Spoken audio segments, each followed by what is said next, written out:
So, welcome to our second M8 meetup. This week we decided to do a poll to figure out like what topics people wanted covered. And in that poll, the top rated stuff was, let's see, it was like instrument deep dive and table deep dive. And there was song structure and M8 basics. So I figure we should probably just skim over the basics to catch everybody up. Maybe dive into some basic song structure type workflows. And then go into the deep diving. If anybody here wants to chime in at any point, feel free to. And if anybody else has any questions, go ahead and post it in the chat if you don't want to join the stream or use your mic. So let's see. Should I start it off, I guess? Yeah, go for it. And then all right, that'd be a good jumping off point. I'm going to have your Twitch stream going too, so I can check out the chat. Yeah, that's what I just set up. Multitasking. All right, so I guess I'll start this off. There's a few important things to understand with M8 when you first start using it.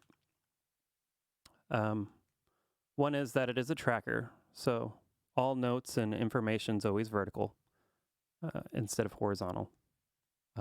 When you first turn on M8, you'll see this screen that we're looking at now. It represents all 8 tracks across the top here, and then a bunch of song rows where you could insert chains. As well, on the far right side, you'll see battery icon if you're not using a headless. You'll see the tempo, which is currently 120th. That's the default. Then you'll see these 8 rows of each track. 8 rows of every track and just what note they're currently playing. And below that is probably the most important thing if you're first starting out, which is the mini map, which if you browse around, you will see that thing change. And that kind of tells you where you are in terms of navigating using the D-pad and the select button. So if we start off here with, let's see, where should we start? I'm getting an echo, by the way. So let's see. First starting off, let's just go ahead and I'll show you the project screen because that's probably the most important, especially if you have the volume too loud and you end up, hurting your ears from that. So at the very top, we have Transpose, which enables you to do a global song transpose to all the instruments that are currently playing. And we'll look at that probably a little bit more in another topic. The tempo, the output volume, which is the analog output volume. Speaker volume is used when nothing's plugged in the output. Note preview is when you're inserting notes into patterns and you want to hear them or not when you're inserting them. Then there's live quantization option, which is if you're familiar with Ableton Live, it's similar to that. By default, it is locked to whatever chain is currently playing its length. And we'll look into live mode in a little bit as well. Some MIDI settings and MIDI mappings, which is probably more advanced topic than right now. Your song name, and then your load, save, and new for the current song or project. Exporting, and then some cleaning options for consolidating phrases that are identical or chains that are identical, that kind of stuff. And the same thing with instruments. It'll remove instruments that aren't being used in the song. It's a way of allowing you to clear out some space so you have more places to put instruments or phrases when you run out. And then the theme, which is just the theme colors. We'll leave that as is. All right, so first starting out, I hit the A button, or sorry, I should use M8's terms here. I hit the edit button, and that inserts this 0, 0, which is a chain. And if I hit select and navigate to the right, the very first screen to the right is the chain screen. And at the top it says chain 0, 0. So if I hit edit back in song again and change it to 1 or 2, you'll see at the top there, it also changed it to chain number 1. So editing is done, obviously, or I guess semi-obviously, holding the edit key and using the arrow pads. Going arrow up or down changes it in 16 steps, so you quickly, go that way. Or left and right just increments or decrements by 1. Anyway, so chain 0, 0. I insert a new phrase here. And this is kind of the workflow of the LSDJ workflow versus a traditional tracker. In a traditional tracker, all 8 tracks are part of one pattern. And how you make a song is you arrange a bunch of different patterns together, one after another. The difference with LSDJ or M8 style is instead, every single track has its own pattern, if you will. And that pattern is called a chain, which is a grouping of phrases. I'm making it sound way more complicated than it actually is, but it's a way to basically change your pattern length in increments of 16.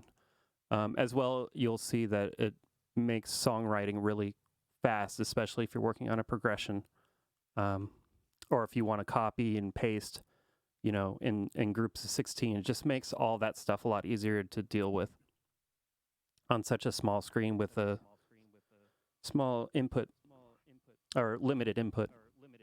Yeah. Hey, Tim. Yeah. Did you mean to stream video to Discord too? Yeah, I forgot to. Okay, just checking. Why didn't anybody tell me that yet? I only added you one time. Let's see here. Thank you. Oh yeah, I was watching on Twitch, so I wasn't even thinking about it. Yeah, I'm trying to multitask here, so it's a little difficult. Let's see. Why isn't it not letting me?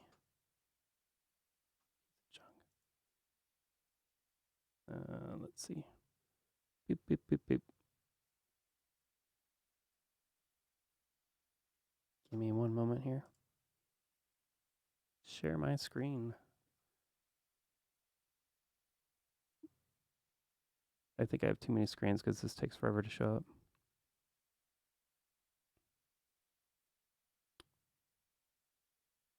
There we go. Go live. There. Thanks for letting me know. That almost sounds sarcastic. Thanks for letting me know so late. Okay, so I'm sure most of you, or hopefully most of you that are currently in Discord specifically already know what I just went over. But I'm not going to restart this. Should I? Does anybody need clarification on what I've just talked about? So far, so good for me. Yeah, okay.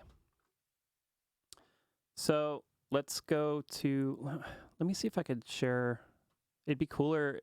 So if you're new to M8, you might benefit from watching the Twitch stream because that shows my virtual M8. So when I do button commands, you could actually see the buttons move. Currently on Discord, I can't do that very easily. Headless rocks. So let's see here. Where were we? So I inserted a phrase 0, 0 on chain 0, 0. And the first thing you do is insert a note. The columns we have here is note, velocity or volume, the instrument number that this note's going to play, and then a bunch of command effects, which we'll go over probably later. So if I hit start, it should start the sequence, which is not playing anything because the instrument 0, 0 is currently set to none.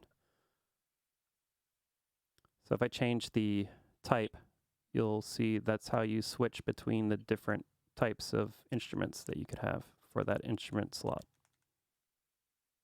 I'm going to go with Macrosynth since it'll be less violent to the ears.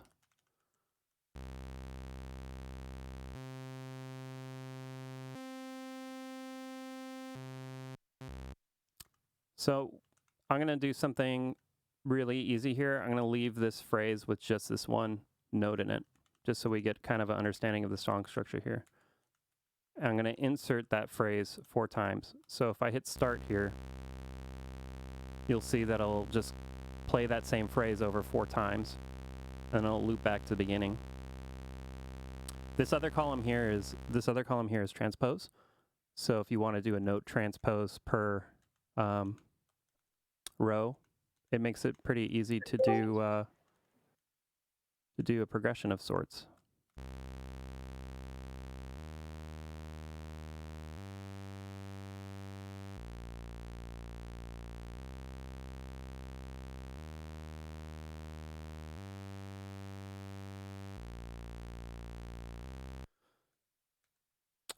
So one thing I'm going to do now is I'm going to assign an envelope to this, so that way it'll change the volume every time the note is hit. How I do that is I go, select right again over to the instrument screen, select up to the envelope screen, assign the first envelope to volume.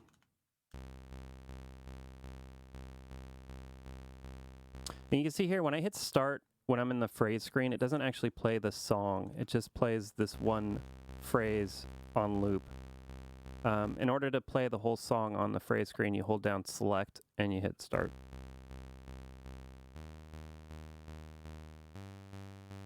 Or you go back to the song, or I think chain view too. Yeah. It's just a convenient way for you to solo parts that you're currently working on.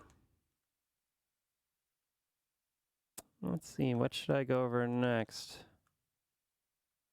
Anybody have any questions so far?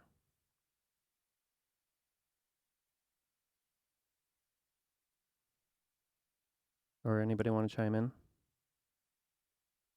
Yeah, so just going over what you've already covered so far. So if anyone noticed with the map, as you move to the right on the map, you start to adjust or change more specific details of the song that you're working on. So you go from song structure to the notes for the instrument to the instrument itself, and then you go even deeper once you reach tables to advanced modulation for the instrument. So it's Right. kind of I've always referred to it as a left to right or like a drill down kind of workflow. Drill to the right. Yeah, drill to the right. Yeah, that's a good way of looking at it. Yeah, because it'll go song, then the chain, and the phrase, instrument, table. But I'm trying to think of what would be the next step. Probably selection, copying and pasting is essential, as well as cloning. All these things might sound a little confusing at first, but obviously if you have a bunch of notes or information you want to copy and paste, it would be terrible to have to scroll it all in over and over again. So how you go into selection mode is you hold select and hit option, and you see the cursor color changed. And now when I start dragging the area, navigating around the area, it'll change the selection size. So as soon as I hit option again, it'll copy that to the copy buffer. And when you want to paste it, you hold down select key and you hit the edit, and it'll paste it in. That was a terrible example because those notes are already in there. Oops. So let's do that again. So select option to start, hit option again to exit, and then select edit to paste. Now you could keep holding select when you first hit select option. If you keep holding select and you hit option again, it'll then drag select all of the rows. And if you hit it one more time, it'll select everything. If you would rather delete what you have selected as opposed to copying it, just hit the A or the edit and option button together, and that'll cut it. So option and edit together is always your delete or your reset. It's true everywhere you're at. If you hit those two keys together, it'll cut Are we gonna? Does cutting does it move it to the copy buffer, or does it just remove it? I think it does. Yeah, let's try that. Feature request. Yep. You've got a toggle that goes from one column to the whole screen.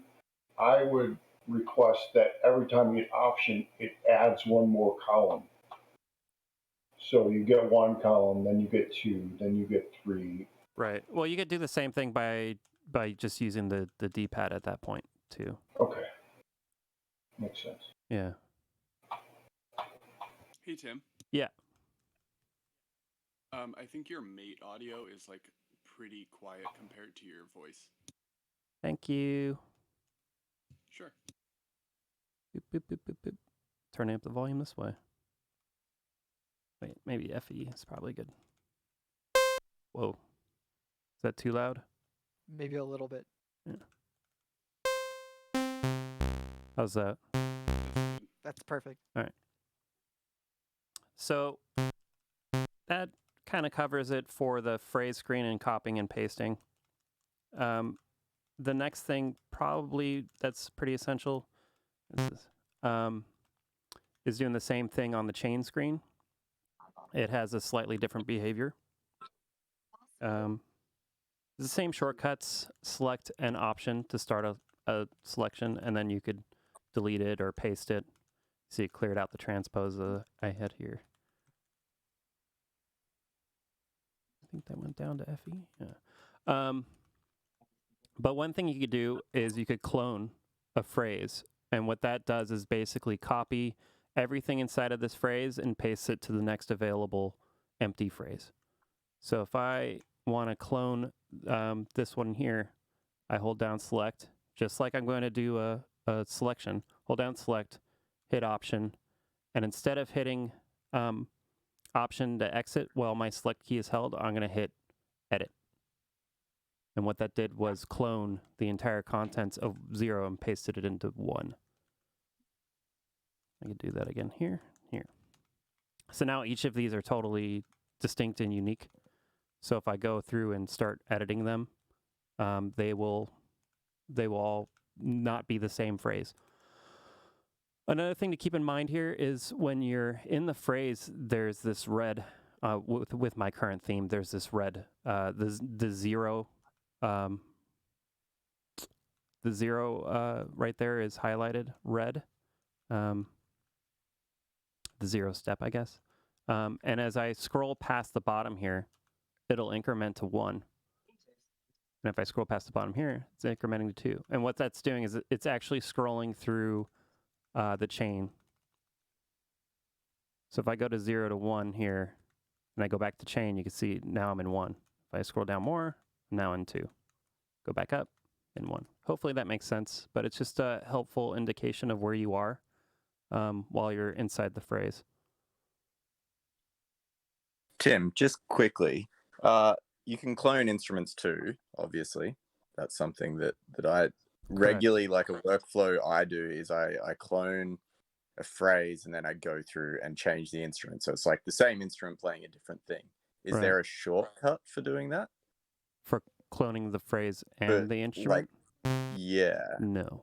As in it creates a new instrument. The clone creates the same thing, but yeah, a new instrument as well. Like a cloned version of the instrument. Yeah, I get what you're saying, but yeah, there's no current shortcut for that. Yeah, no, it's fine. It's easy. Thanks. Yeah, and I think it really depends on your workflow. Like for me, probably not so much a useful feature because then I try to use the same, like if I have similar sounds, I try to use that same instrument all the time. Because going and back and having to change, like if I make a volume change, then I have to apply it to every single clone of that instrument, which would be rather tedious. Yeah, it would be tedious, especially for anything percussive where you're not making a lot of different, varieties. Definitely. If I have like a drum kit set and I deep clone it, suddenly I have, several instances of the same drum kit. And then there's cleanup that you can use, but it just kind of doesn't make as much sense. So another thing you could do here, if you had the same, well, no, let's keep it like this. This might confuse you. You could clone all of your phrases at the same time in a chain by going into the selection mode, into the full road mode like this. And then just like you would normally clone, you hit clone while it has this selection highlighted, and it'll clone everything at the same time. I don't know if that's ever useful anymore, and we'll go into why in a minute here, but it could be useful if you wanted to clone just these two here. You could do so. Yeah, I still definitely use it, and yeah, I like it. Please don't get rid of it. There is one caveat to that though. If all the phrases are actually the same number, so if it's like you have a 0, 0, 0, and then 1, I think a lot of people might, like when they try to clone it, they might think that that all the zeros, even if it appears there 3 times, will make individual clone copies of that, but it'll only do that for each of the the unique phrases that are in that chain. There's a reason why I have to kind of do it that way, because you don't know exactly what the user is trying to do. So it just leaves the default behavior of that's true. So if I had 3 zeros here and 1 9 and I wanted to clone everything, but I wanted each one of these rows, these 3 that are the same, to be different, and I did a selection clone, it's not going to make them different. It's going to make them all a new, phrase, but all the same still. Yeah. I'm making a lot of patterns right now, or phrases. So I guess the funny thing here is I always slip up and I mix up the word phrase with pattern a lot, because in a lot of other sequencers we'd call this view here a pattern. But I think it's good to call it a phrase, because technically it's kind of the chain and the phrase make up a pattern in a way. Yeah. So another thing you could do, I think there's something else you could do here that I'm forgetting. Delete? No. Yeah, I think that's it for chain selection. Now in song, you could do the same thing here. So if I had 2 of these running and I wanted to make a change to this next chain, I could start a selection the same way and then hit edit to clone it. And now I have a whole new chain with the same contents between them. It's important to note that the phrases have not changed. They're still the same as the original ones. And even if I edit these, well, they're going to be different, but yeah, you get the point, I think. So if I have this chain 1 going to 1 now at the end, chain 0 still has 0. But they're still using the same phrases, which you might not want. And if you don't want that, if you want to have all of this stuff be new content when you do a clone in song, you would hit select option, and while still holding select, just like a clone, you hit clone, but then you hit clone one more time. And you see how the cursor went away on that second hit. And what that did was do what we call a deep clone, where it cloned all the phrases inside of the chain.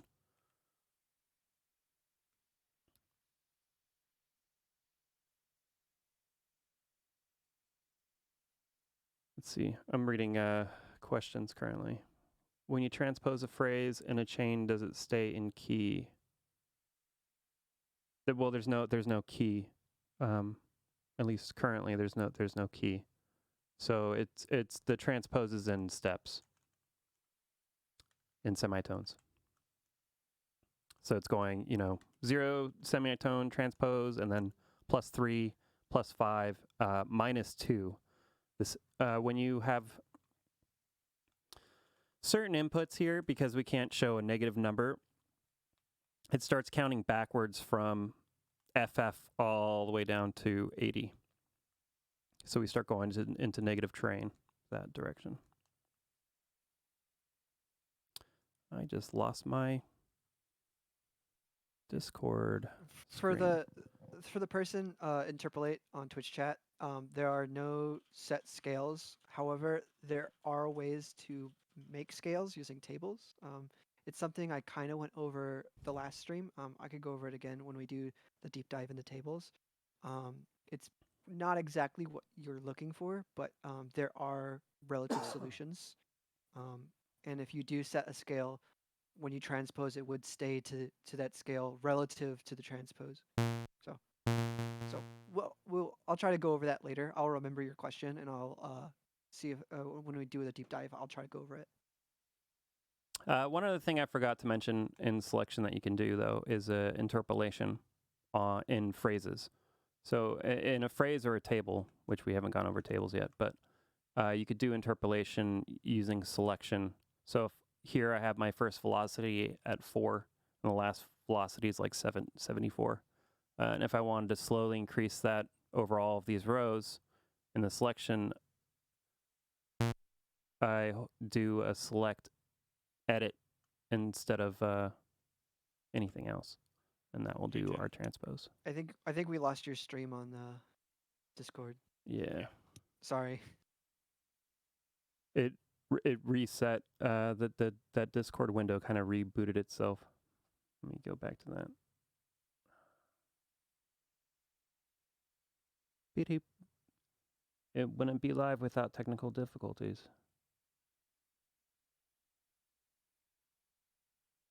There you go.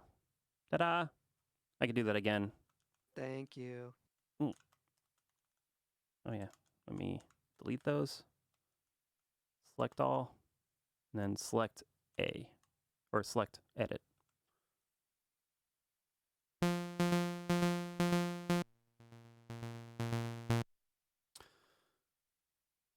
Do we have any questions in regards to the basic song structure and how chains and phrases work?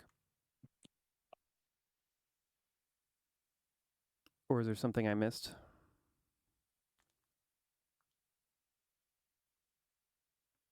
Cheetos on Twitch asks, on the chain screen, it looked like you selected a bunch of phrases and changed the values of them at the same time. Yeah. How'd you do that? It's the edit functionality when in selection mode. So if I'm anywhere in selection mode and I hold down edit and I use the D-pad, it'll start changing everything. I think that's Very, what they're very referring to. It is, Yeah. yeah. It's very handy for like mass transposing, especially in phrases. Yeah. Well, one of my favorite features with this workflow is what I'm doing here. Whereas if I have, I mean, this is a terrible example, mind you, but if I have like a bass line or something and I want to just quickly write it out in here once and then run through a quick progression.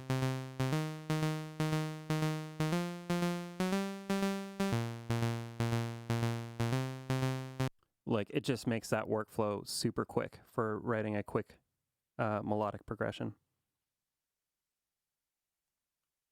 And also the cloning is really helpful for the question about like if you are writing a bass line that is sticking to a particular scale and you do have to transpose that, you do have to be aware of whether or not the transposed version will match up with the key of your song, right? In which case, a simple clone will help you add variety to that bass line so that it matches your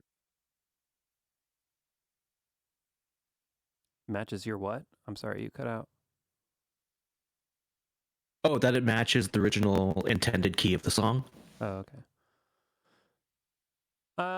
Something else here. In every instrument, you'll notice that there's this thing that says transp. And that's to turn on or off this column here. So say if you did a mixture of like this silly bass line and say a drum, you would want to change the bass line but not the drum. And turning the transpose off turns it off on this column. And it also turns it off here in the project. And why that's kind of useful is because if we only had one, let me make this a little bit better sounding here.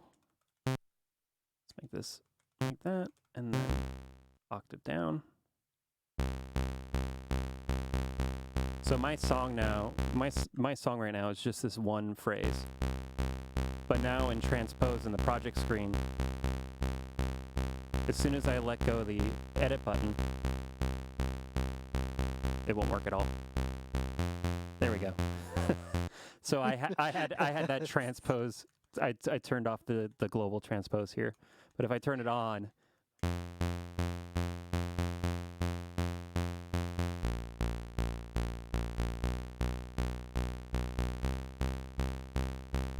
So if I was just trying to quickly work out exactly what I wanted the progression to go, I end up using that global transpose quite a bit in figuring out kind of where I want things to lead into. Another tip, I don't remember who mentioned that the other day, but somebody else likes using this global transpose for hearing their song slightly differently, which I thought was a really interesting way of doing it. I think Calavera was talking about that. Yeah. It makes sense. I guess if you're trying to get a fresh approach to your song, you just mess around with the transpose everything so it sounds a little different. Yeah. Yeah, it's a super cool use case. I've never used that before. It's also fun sometimes, depending on the type of music you're writing. But if you're doing a live set, you could do like a quick octave shift to everything, and then on the one, drop it back to. Yeah, I use the heck out of that for live, like all the time. The truck driver gear shift approach to live. Yeah. So, I don't know if we should talk about song structure a little bit, or if somebody else wants to take over for that, but I was thinking something in regards to how people like to manage their chains. Like, for instance, for me, my chain FE is always the empty one, but I know for some of you it's 0 is the empty one. There's use cases for that, or use cases of using the numbers to differentiate the difference between chains. I had a couple things. One is you could just show off bookmarks while we're looking at the song screen, but another is someone asked, what was it? When you're playing back a pattern with a chain, does that sync with other tracks? For instance, if I'm looping the third pattern in a chain, is there a way to also automatically play back the third pattern? So I don't know if you wanted to talk about the selection mode looping and start select inside of things versus just start. Yeah, I went over start select just briefly, but maybe I should load something that has content in here. Let me load a demo. So this is my FM demo that I made. And what you're talking about, if I'm inside of a phrase and I hit start, that's a little loud, isn't it? Let's turn down the volume.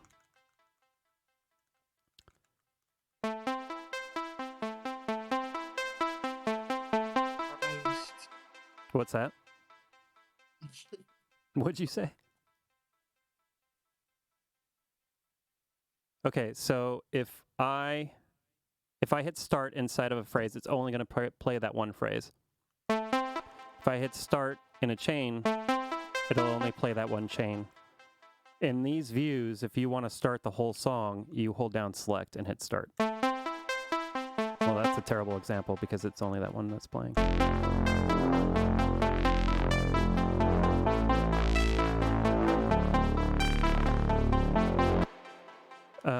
And let's see. What was that? Oh, if you want to loop a region of your song, like let's say I want to loop, this is probably a good example. I want to loop these last two in this chain. I could just start my selection and hit start, and it'll just keep looping those two parts.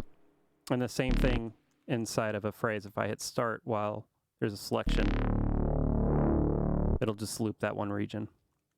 And you can do select start in that instance as well. Right? So if I'm in here and I do that select start to play the entire song,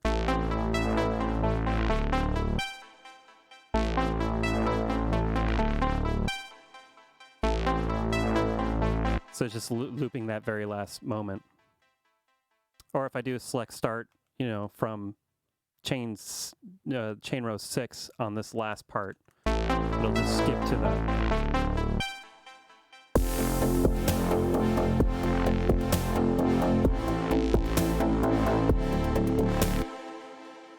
FM. So when you're making a song, you need to be able to have all of your tracks kind of playing together, regardless if they're playing any content or not. Because if you don't, the tracks will become out of sync, because each track has its own kind of internal clock, if you will. So what I end up doing is I use FE, the very last available chain, as my marker that means basically there's nothing going on.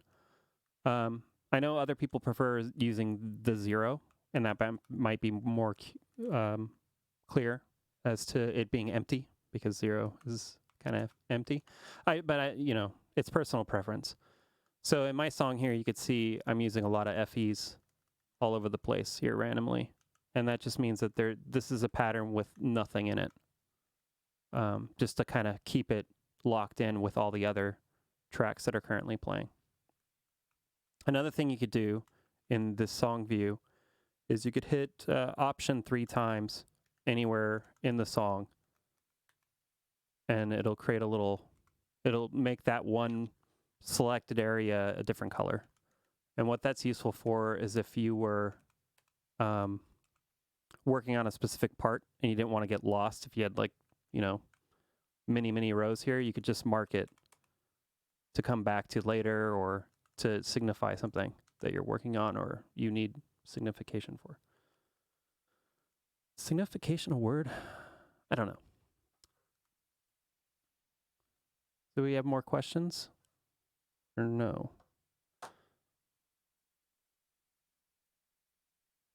Can someone explain? Did we already go over empty chain versus a kill chain? Oh yeah, that's a good point too. Practical use case, yeah. That's a good point too. So in this song here, I'm using the chain number FE and phrase number FE to signify a empty phrase. But what will happen is if I had, let me make a quick example. I just did this wall here, so if I hit start, it won't play the original song. But if I had a chain here of, let me just create new stuff here. Oh, I don't think I ever talked about that either. So when you hit A if you hit edit to insert a new chain or a new phrase, if you hit edit twice, it'll insert a new empty one.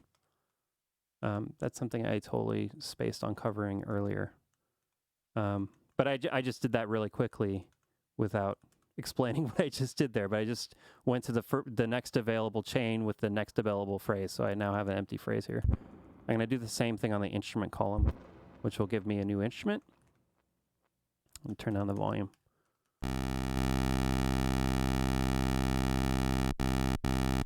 All right. So if I have this in the song view, if I have this FE that's hit, it'll keep playing this sustained note when it hits that FE, which is, sometimes you want to be able to mute that stuff. So I'm just going to create a new empty phrase. I'll call that FD in my naming methodology. And I'll put either you could put a velocity of 0 and that would kill it, or you could use the kill command, which is very normal. These are, for all intensive purposes, very similar. Velocity 0 will keep the synthesizer playing, but it'll have 0 volume. And a kill will actually destroy the note, destroy the synthesizer, so it'll stop playing entirely. But now when it hits that, it'll stop as soon as it gets to that. So a lot of people in their songs, instead of doing what I did here, where I just have it free running, they'll put a kill. So that way it just stops everything, and you know that chain is basically your mute.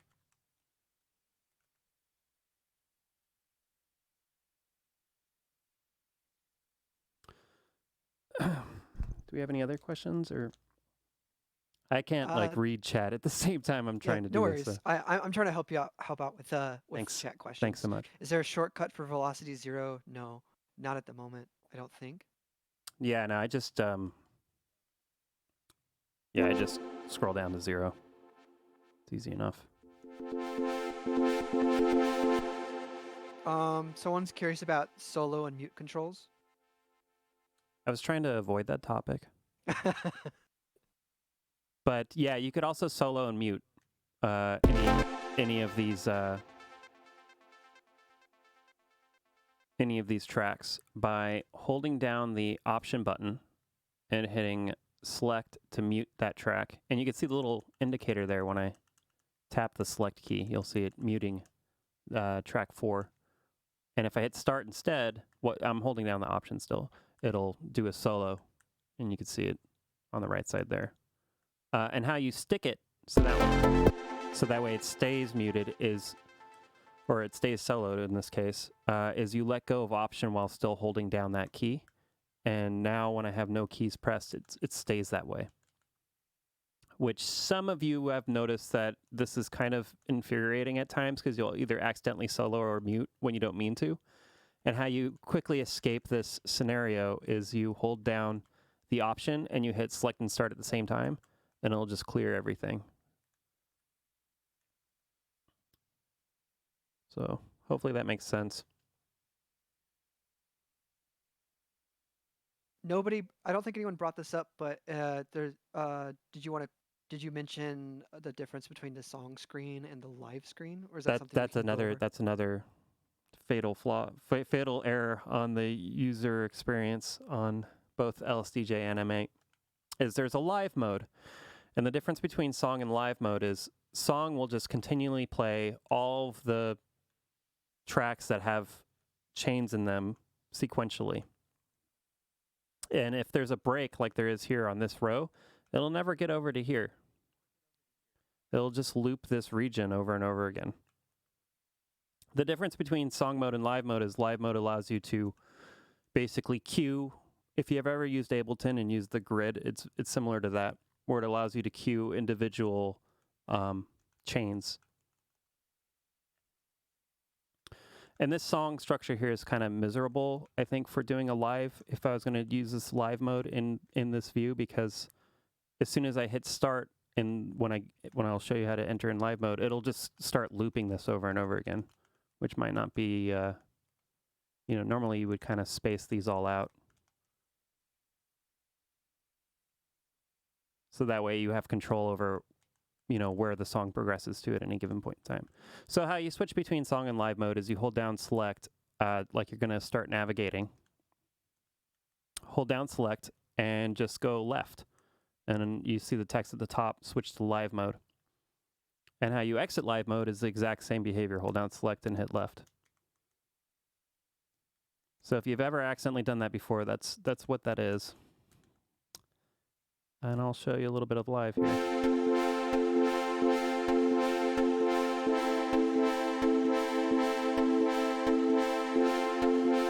So it's waiting for this to finish before it cues in this one.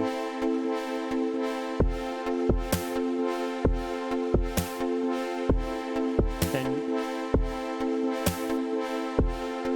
let's see here. Another thing I don't know if you could hear me while the music's playing, so I should probably turn it down just a little bit here. Another thing to keep in mind is you could cue chains as well as DQ them, if that's the right word. I don't remember which one's right. You could DQ them, basically stop them from playing. And if you hit start twice, it'll quickly, instead of waiting, you saw how this track was waiting for this one to finish before it actually started playing.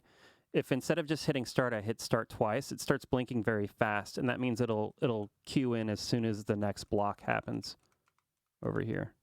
So if I do that again, see it's blinking slow, it's waiting for this one to finish playing through.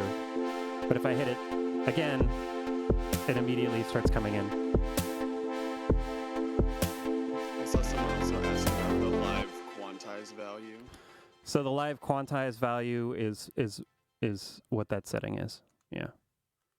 So right now it's set to chain length. So that means that whatever was queued is waiting for whichever chain to finish cycling. Whatever the smallest chain is currently playing, that's basically what it grabs its indication from. So if I set this to like 4 step, let's set it to 1 step and make a huge mess. Let me go to live mode.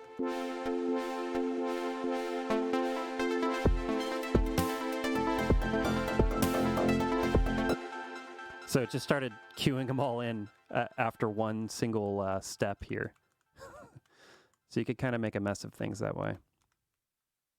but some find it useful, especially if you just go to this is 10 in hexadecimal, which is 16 steps. That means it'll always be only one phrase length for queuing in your live parts.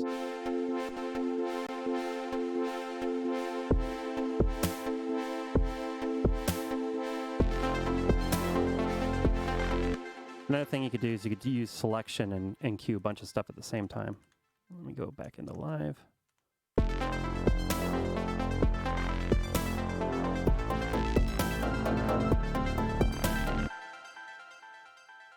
So I think that covers live mode. We're kind of coasting through all these things. When very you, quickly.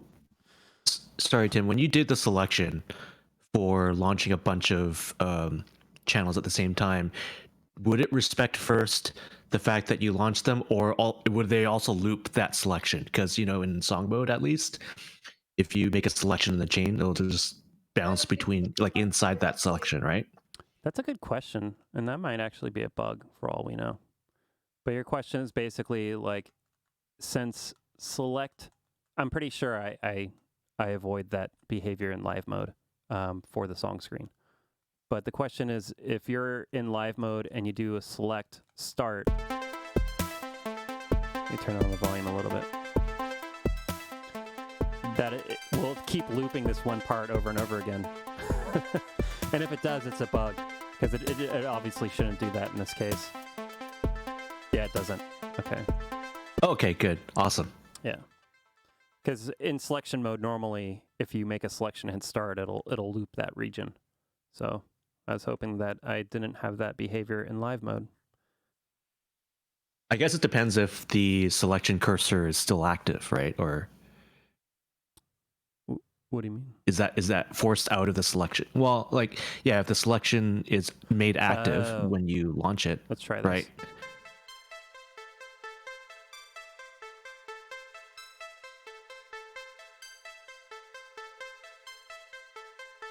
Oh man, I looked. Wait. Hold on, let me make this shorter. I'm too impatient for this. Okay, go into live mode. It's the Heisenberg principle.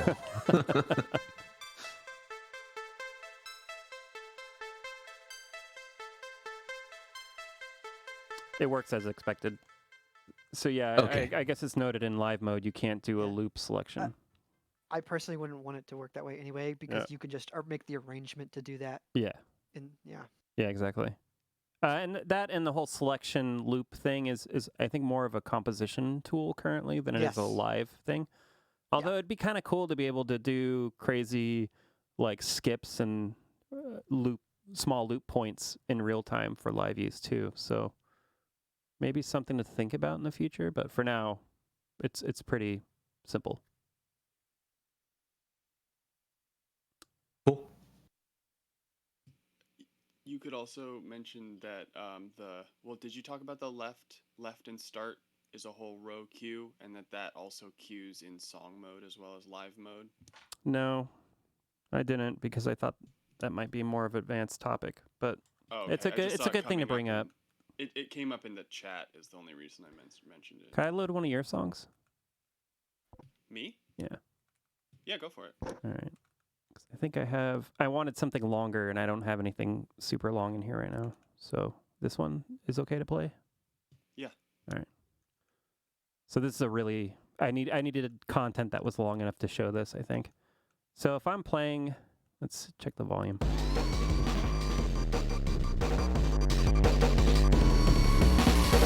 If I'm playing a song and I want to kind of see what it would sound like if I jump to a section that isn't currently sequenced in, I could hold down the left key and hit start while the song is playing, and it'll cue the entire row wherever your cursor's at.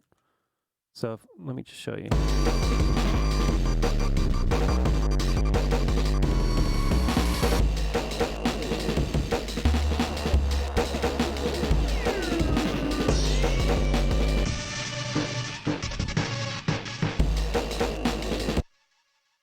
Which is a pretty neat compositional tool if you're trying to figure out maybe a different song structure, or, what would this sound like if I jump over to here? There's probably, maybe even for live use, just using the song mode and using that as the feature. I don't know. Yeah, when you're running out of time and you really want to hear the end of your song. Yeah, Instantaneous it's rewind. a really nice added feature that I didn't know I needed until I got it, and now I'm like, wow, this rules. Yeah. So again, that's just left and holding down the left key and hitting start while the song's currently playing to do that.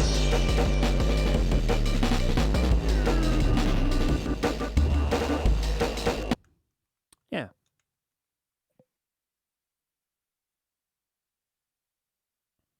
Well, I'm not going to load anything.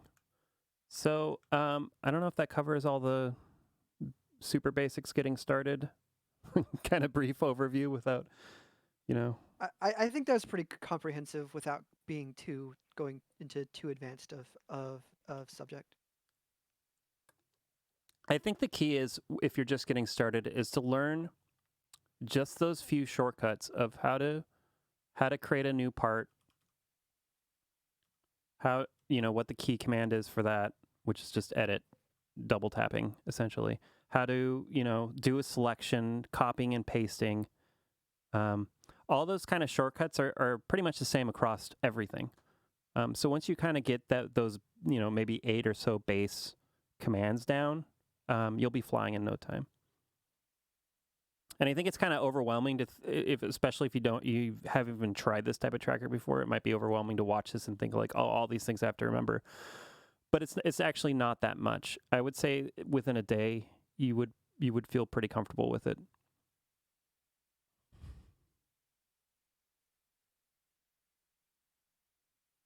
Do we have any other questions before we move on, or? I'm looking at the chat. It doesn't look like there are any particular questions. There's some questions about documentation. A lot of the documentation, Tenja, is a lot of the UI stuff that is contained within M8 is very, very similar to LSDJ, which is a tracker software that's been around for 20 years now. So a lot of the documentation is using that as the base, and then obviously, we've been able to expand with all the new functionality. Anytime there's anything that's not quite understood, I mean, Tim is more than happy to explain it, and then we're able to document it as needed. Yeah, there's also the quick start guide, which has most of the stuff in there. And then there's also the user contributed manual, which I think has a bunch of it in there. And I would say it's a pretty both of those documentations are pretty reliable. A lot of us have been using this particular UI for a long time, and we're more than able and happy to help. I think it's kind of almost a problem in a way, is it's hard to take a step back and kind of think of like, what is this like if you haven't used this before, and what's the easiest way to explain this thing? It's like, I don't know, I've been using it for 20 years, so it's kind of hard to figure out what is actually needed to be explained. It sounds like that we're starting to get some instrument-related questions, so maybe it's time to move to synth stuff. That sounds like fun. Does anybody else want to take over the screen sharing aspect of that, or should I do it? If you're feeling good, am I doing okay so far? I don't know. You're doing great so far. I feel like I'm stumbling a bunch. It just depends if you want to take a break. If you want to take a break, I'm sure that one of us is more than happy to step in and give you a break if you're wanting to rest. So I guess I could start going over what I probably don't want to do is I don't want to do any of the deep diving necessarily unless we start talking about FM or special topics that I could jump in and help. We could just go over like general instrument parameters, the different screens. Yeah. What they do. Well, yeah, that's a good idea. M8 has basically 5 synth types. The default here isn't a synth type at all. It's just a placeholder. So when I go to when I hit edit and left, I could kind of jog through all of them. Wavsynth is basically an 8-bit wavetable with also a built-in LFSR noise generator. So it's common to do anything from simple Game Boy pulses and noise channel stuff to crazy wacky waveforms and let's see, what else does it do? It does a lot of basically old kind of console style stuff. PWM as well is very easy to do in Wavsynth. Macrosynth is based on mutable instruments braids, and it has a bunch of different types of basically built-in synthesizers that only have 2 parameters that you could adjust, which is the timbre and color.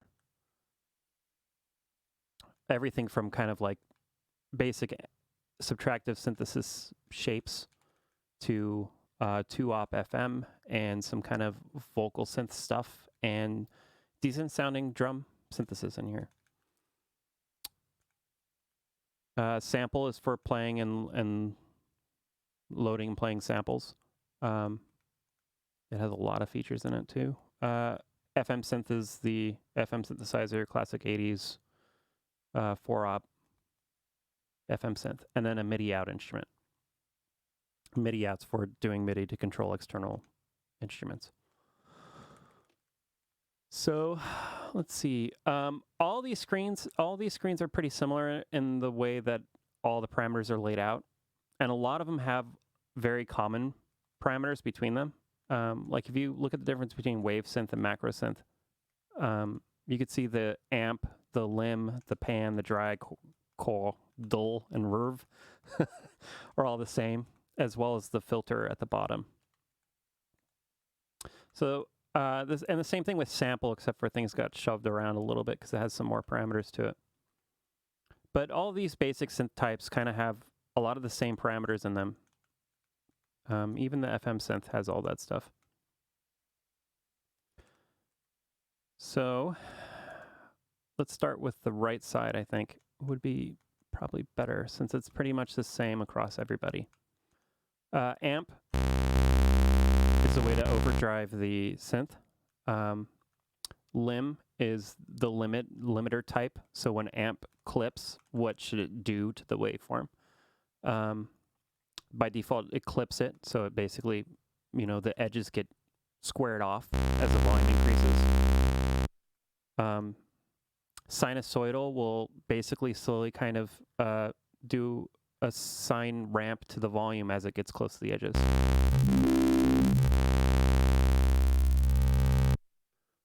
Fold will, when it hits the edges, it'll loop back on itself.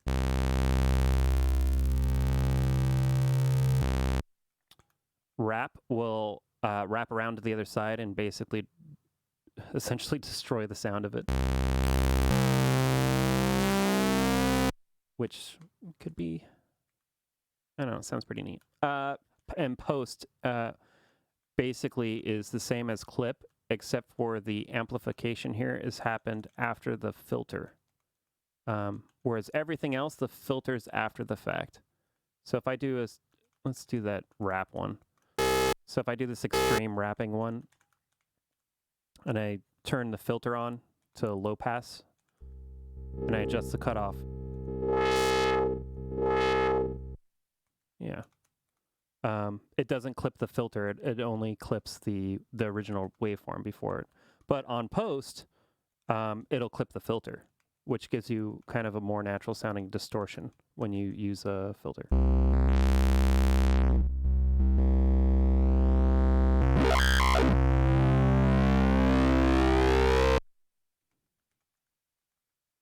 So right now you see I'm hitting a bunch of buttons. I'm resetting everything to their original states.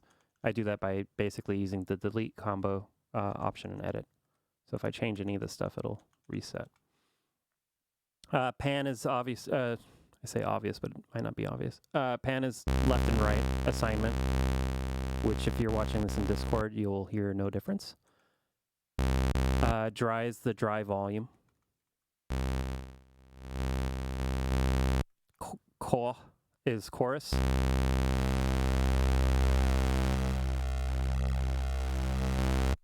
Delay is a ping pong style delay. And reverb.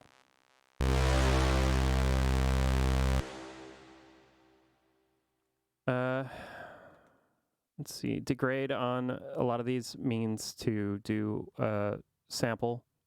What do you call that? Like a sample and hold. Basically, degradation of the sound. And Redux generally is a bit reduction, which is probably easier to show you if that was a sine wave. There's a bunch of filter types too. Low pass filter, high pass filter, band pass filter, and band stop. If you're wondering what the difference is between band pass and band stop, they're the same. They're just backwards. Let's see.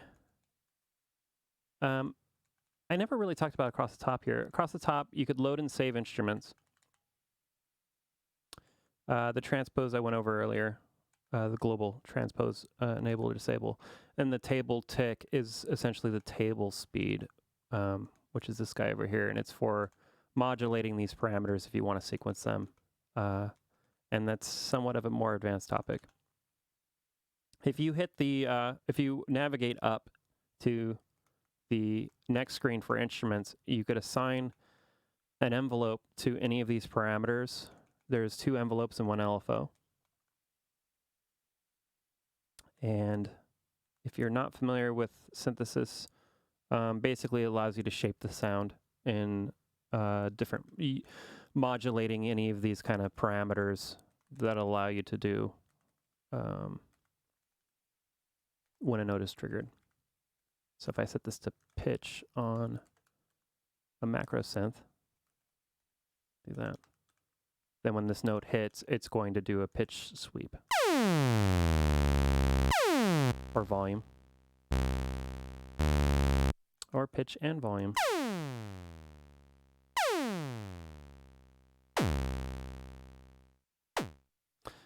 So with the envelopes, there's an attack time, which is the rise time to get to the amount that's set here.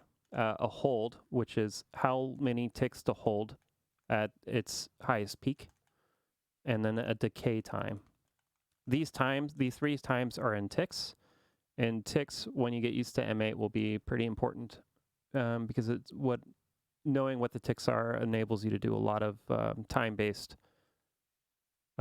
effects. Basically, by default, each of these steps is 6 ticks long. So if I want to hold, say, the volume for one, let me get rid of this. If I want to hold the volume for 1 step, then I just set the hold on the volume for the envelope to 6 ticks.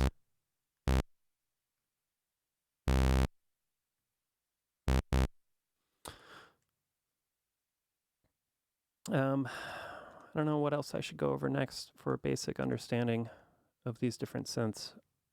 I don't know if I want to super dive into tables or let somebody else kind of take over talking about that since I've been talking for so long. Does anybody have any questions so far?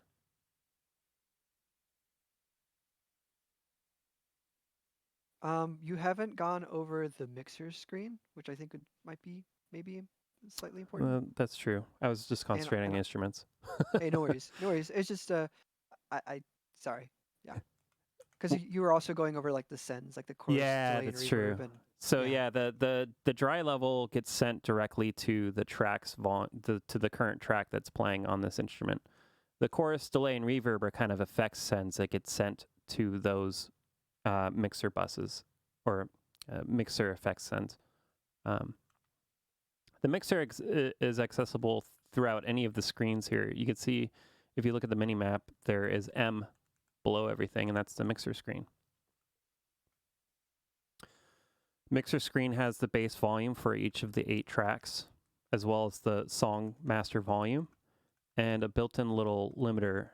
Basically, a limiter squashes the sound to make it kind of squashy sounding. It's the easy way to technically put it.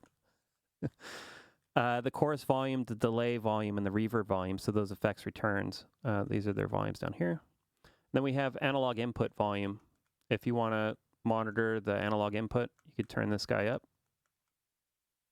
And the same with chorus, delay, and reverb. And USB input. So if you send audio via USB from your phone or from your computer, you could route that in through the effects as well.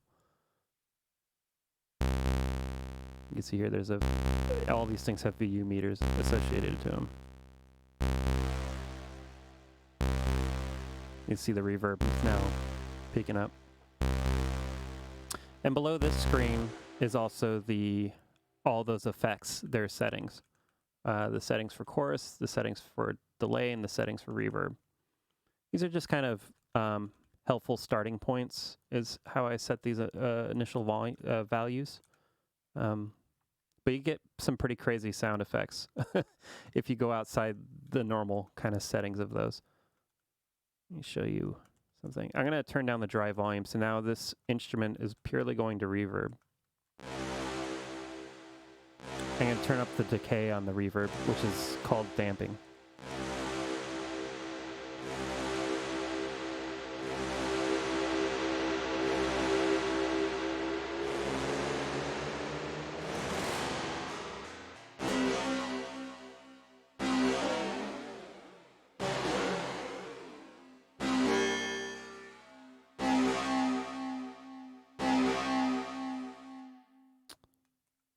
Yeah.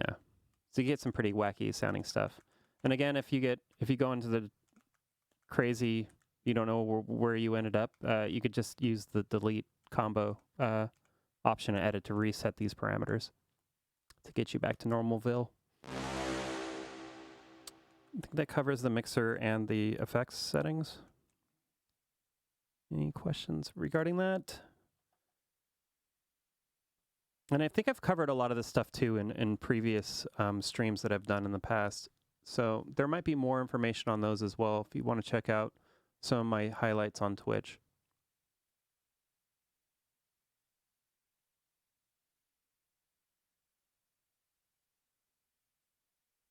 Should we start deep diving? Or do we have any more questions? I'm looking to see if there's any more questions. There's just some general questions about chords, which is something we could do on a deep dive at some point. And like advanced synthesis stuff that can probably come at a later time. Looks like we're all caught up on questions through both chats. I'm just going through them real quickly. Looks like everything's caught up, so we could probably move on. Cool. Does somebody want to deep dive? I can step in. 1, 2, 3, not it. I just need to grab a drink real quick, and then I would be good to go through. So I'm going to take a quick break, and I'll be right back. Be right back. Yeah, how would you do chords in M8? There's a variety of ways of doing it. Some of the Macrosynth shapes have kind of chords in them. I don't remember which one.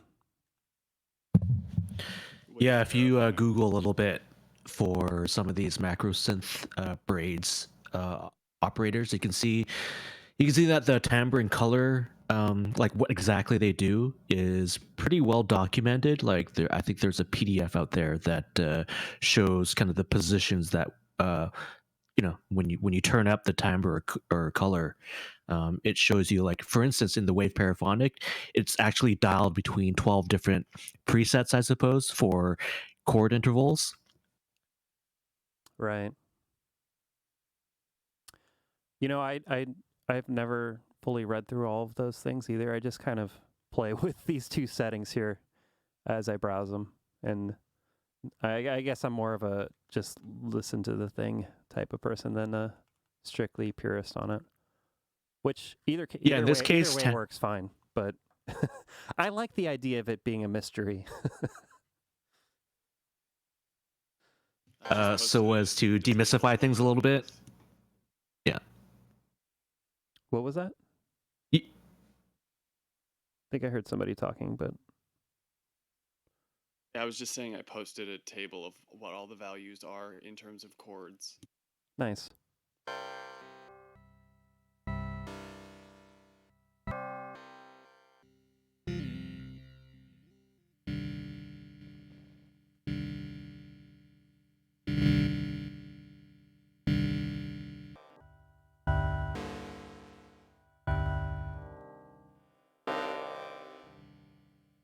I'm going to assign an LFO to that parameter.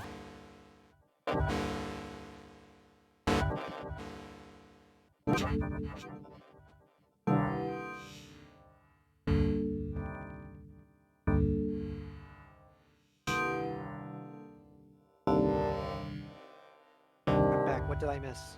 Oh, chords.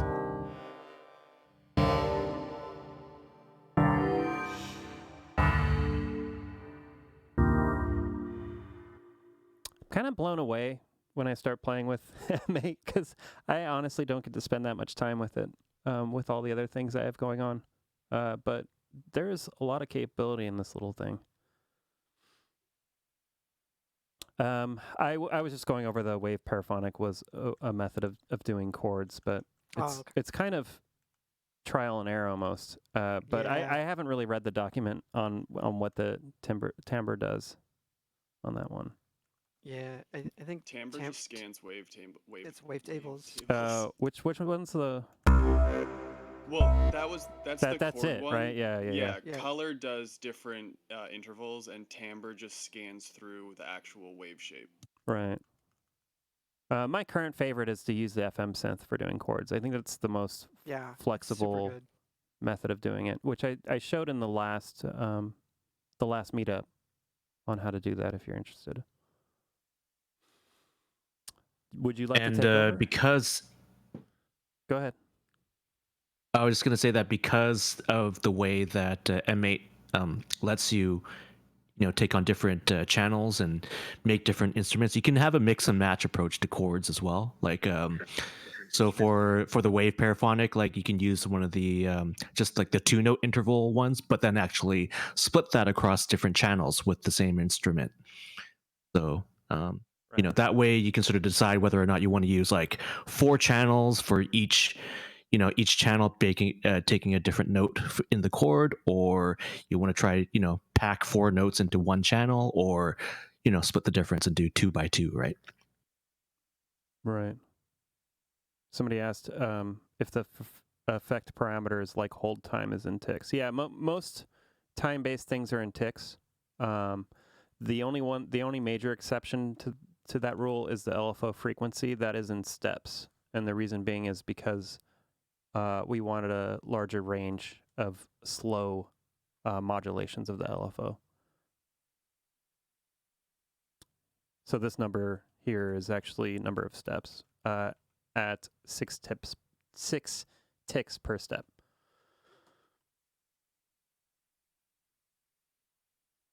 Would it make more sense for editing with up down to go by 6 rather than 10s?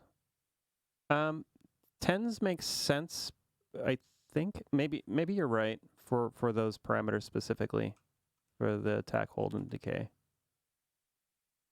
Maybe that's a good call.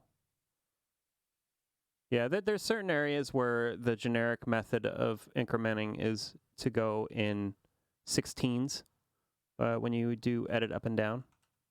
And there's certain cases where you might want the UI to do that in a different method, which might be addressed in a future version.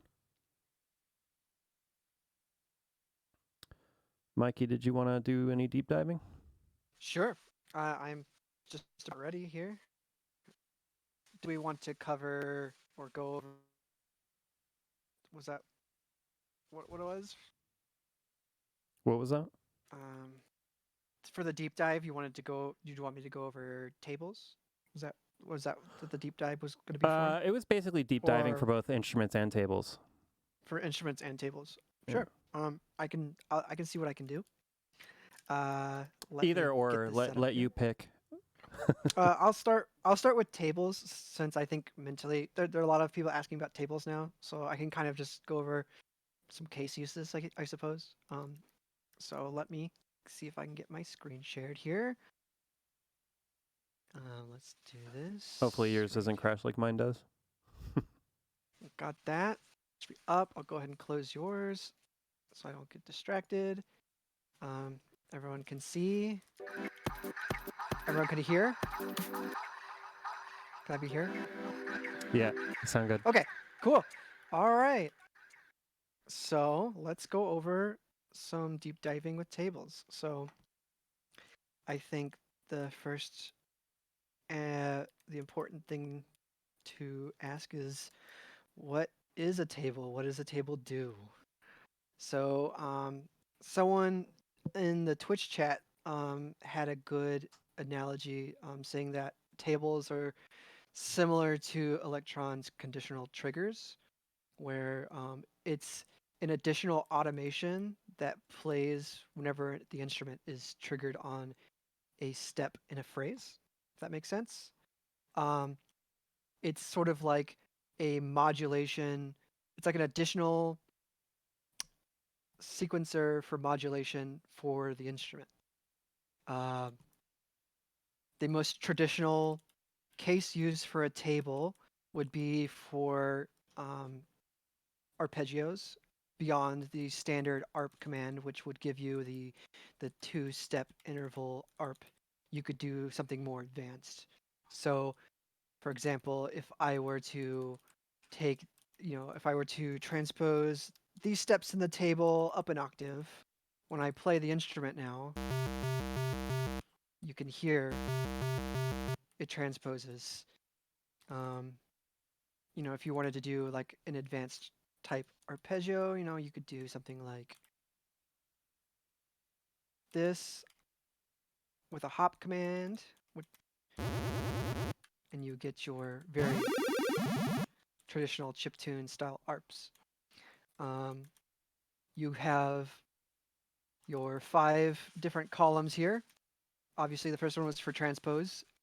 The second one is for volume or velocity automation. So if you have, a MIDI instrument that is velocity sensitive, you can automate the volume here.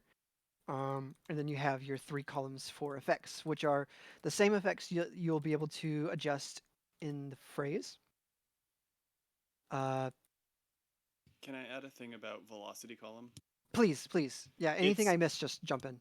It multiplies with the velocity of the note in the phrase. So if you want to further, basically it takes the velocity value of the note that's triggered and then it multiplies it with the velocity value.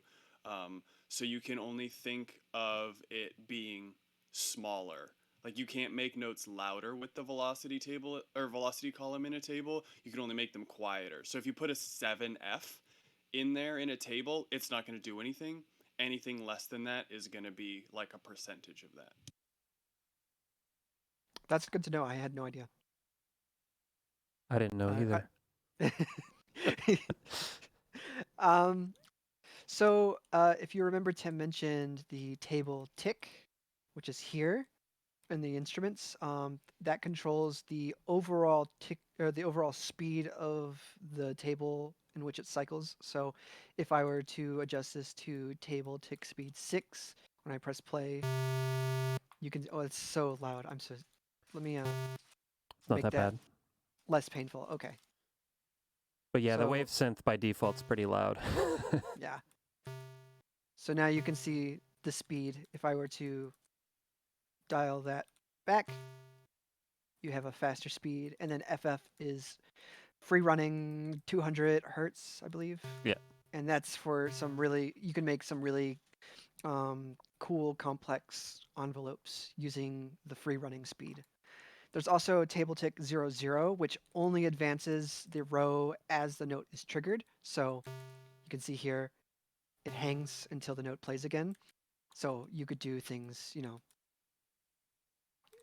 now you'll be able to hear the difference as it advances forward,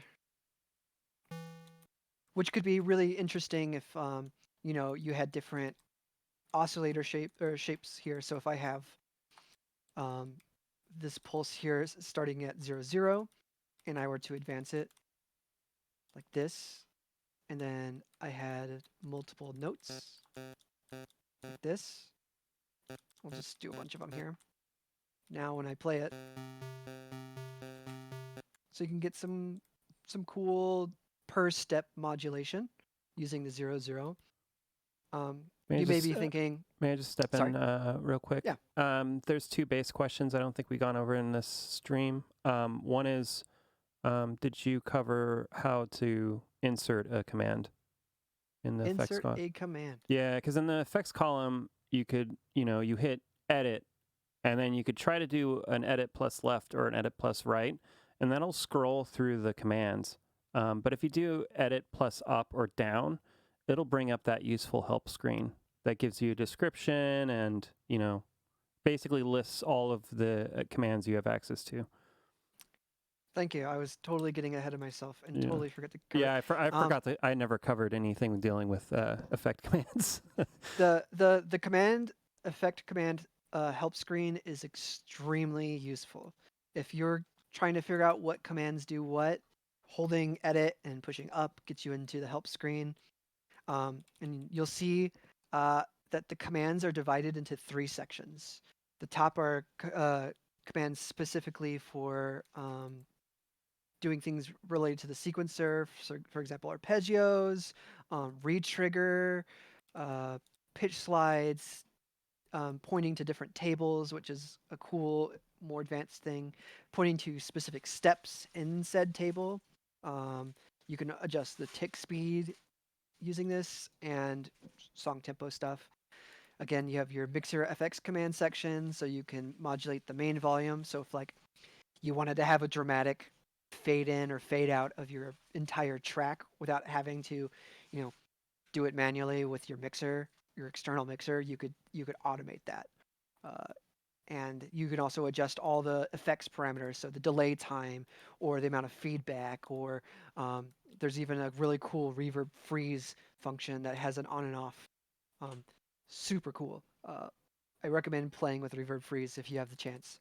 And then each instrument, that's Wavsynth, Macrosynth, FM synth, and Midi and sample, they have their own independent. They all share some similar parameters, but then they also have their own unique parameters for each instrument. This updates based on the instrument that you're using, and you have control over things like the relative volume. You can automate the cutoff volume. You can adjust the attack or the decay, the LFO speeds. These can all be automated in additional ways, both using the FX column. And the table allows you to modulate them even further, which can give you some really cool, powerful, and unique sounding modulation of your instrument. One other thing that I didn't mention either is there are 255 tables and only 128 instruments you could create in a song. And the reason why that is because the first 128 tables are automatically linked to their associated instrument number. And tables above 127, or tables 80 and above, are basically free for all. So if you want to use those crazy table, commands that allow you to jump to different tables and all that stuff, and you could use those essentially. Yes, it's really handy. And that's a good case use for the table command here, is to point to one of those extra tables to do alternative modulation for your instrument. One other thing that I didn't mention in regards to the table tick speed is that each playhead can actually be free running. So they can actually run at different speeds. You may not want each of these FX columns to only move when the note is triggered. If I had on table tick 00, for example. Or maybe you want these all to be free running and you only want that one to advance. You can insert a tick command here. And you'll see in the table help, it shows you that FF is the 200 hertz, 0 is the pause, and then you have your standard ticks. So you can place it here, and now you can see that one is moving at that new speed. Cool thing to know about that is that you can actually place the tick at the bottom of the column, so that way you can start modulating right away on your first step. And again, if I were to do different tick speeds, you can now see they're all moving independently. You'll see that the tick in this one here is not going all the way down. The reason why is because the table retriggers every time the instrument is played in the phrase. So if I were to change these, you'll be able to hear the difference. So now you'll see the playheads pretty cool. So that's something to keep in mind, is that that the instrument re-triggers the table. And again, that can be used for cool uses. For example, with your arpeggios, if I do this, you'll be able to hear. I'll change this to like something like this.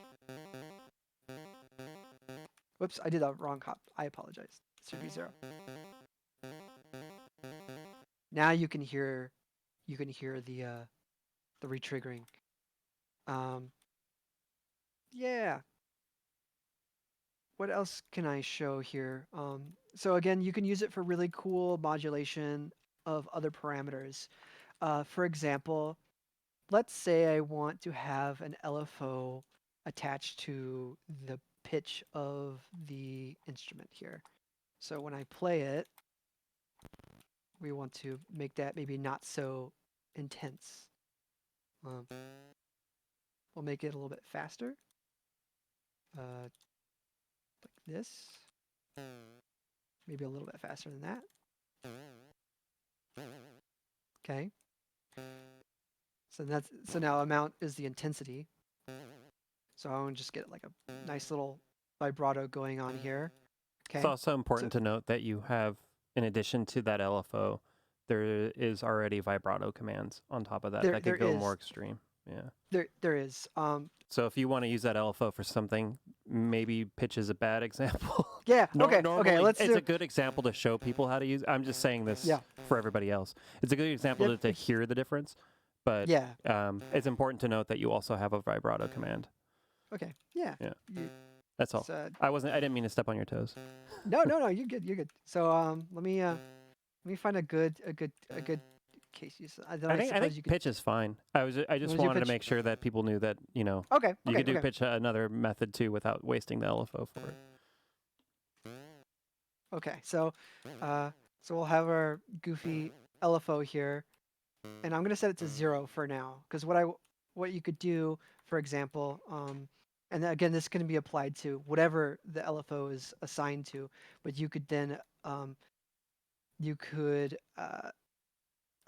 automate the intensity of it. You could give it a delay, for example. Like if I were to do something like this, you should be able to now. Let me do a slower tick speed so you can hear the intensity or the speed of it change.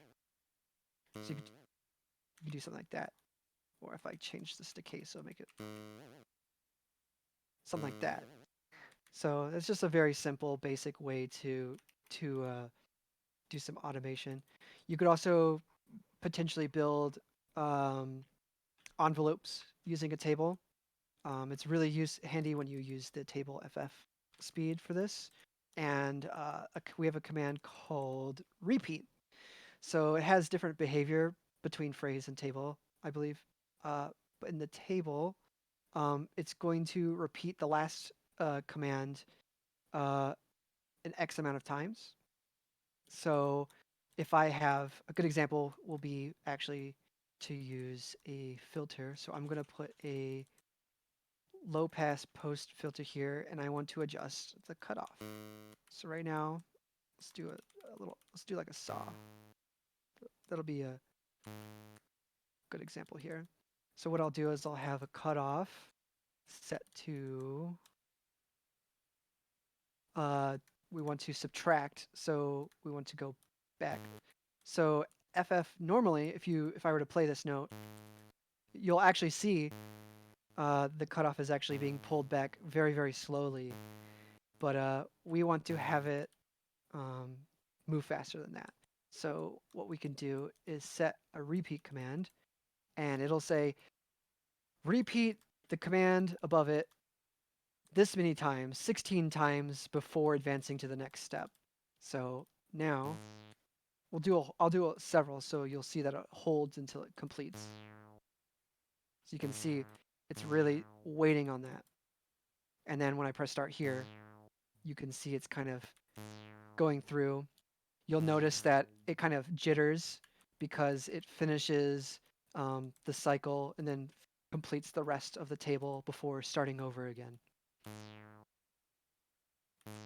So that's a really good use. So you could do, a more interesting sort of envelope by using more extreme values. So again, I could have maybe the cutoff instead of just going down 1 every time it repeats, we could do several. So now I'll have more extreme results. It's super extreme, but you get the idea. You can do just a couple. Yeah, so you can make really cool envelopes that way, using a variety of different repeats and values. There you go. Yeah. So it's really good use of tables. What's another interesting thing? Last time I went over cool uses of the table for samples using the note column. Someone was asking about quantizing. There are currently not really any scales per se, but a good case use for tables is to build a quantized scale. So a good example would be, I don't really know my music theory very well, so I'm just going to make a real simple. Just make it all random. Yeah, just for this use, let's say we'll just have this. Actually, yeah, let's just add more. So, you could it'll be semi-random, but this is now my scale, and I'm going to use my root note here, whatever I want the scale to be.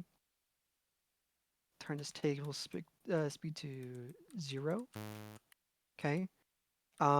Sorry, I just got lost for a second there. Okay. And what we can do is use a hop and a random. So, and I fill this up. So it'll always pick a random step somewhere.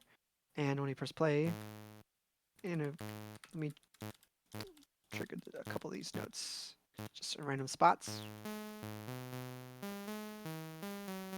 So now you have a semi-random generative scale locked patterns that you could make. So if you're not melodically inclined and you really like using scales or you're really interested in making generative music, this is a good way to get that. So then all you need to do is look up your favorite scales, figure out what the step intervals are, and then you'll let the M8 write the music for you, whatever that may be. And again, you can set your whatever the root note of that scale is going to be, and you can adjust it.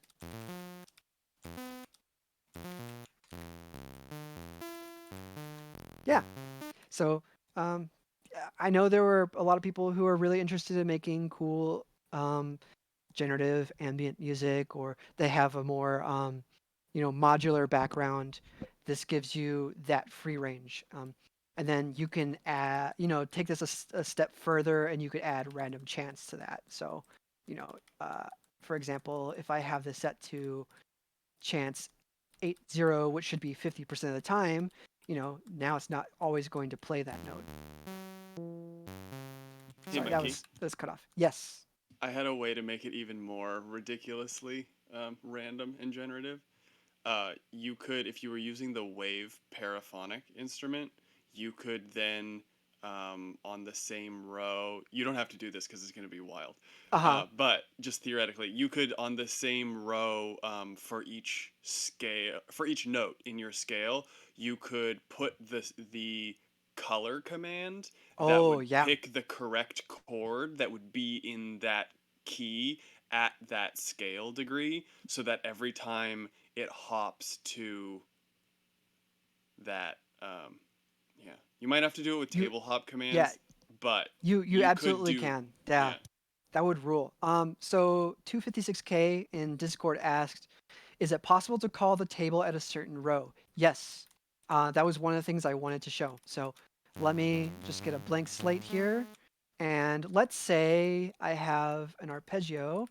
One of them is going to be a major chord, and one's going to be a minor chord or a minor arp. So I'm just going to have 2 instances here.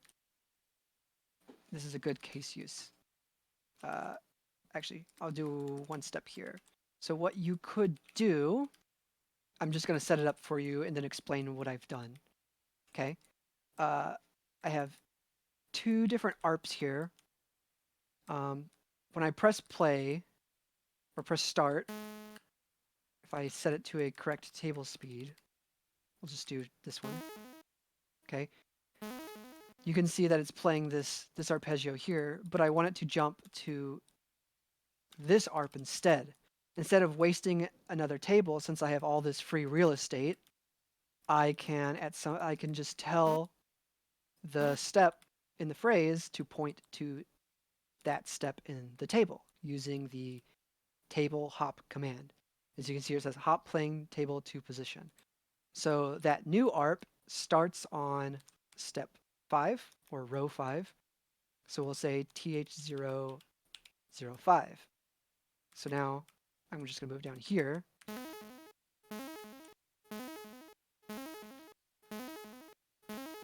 Yeah. So then you can, make cool envelope shapes and set it up so that you can point to the envelope you want to choose at any given time. A really, really powerful command, totally underused, and I highly recommend using it for really quick modulation. Yeah, it rules. It's one of my favorite commands on the M8 that, again, I wish that that LSDJ had it, but I mean, it still had table hop.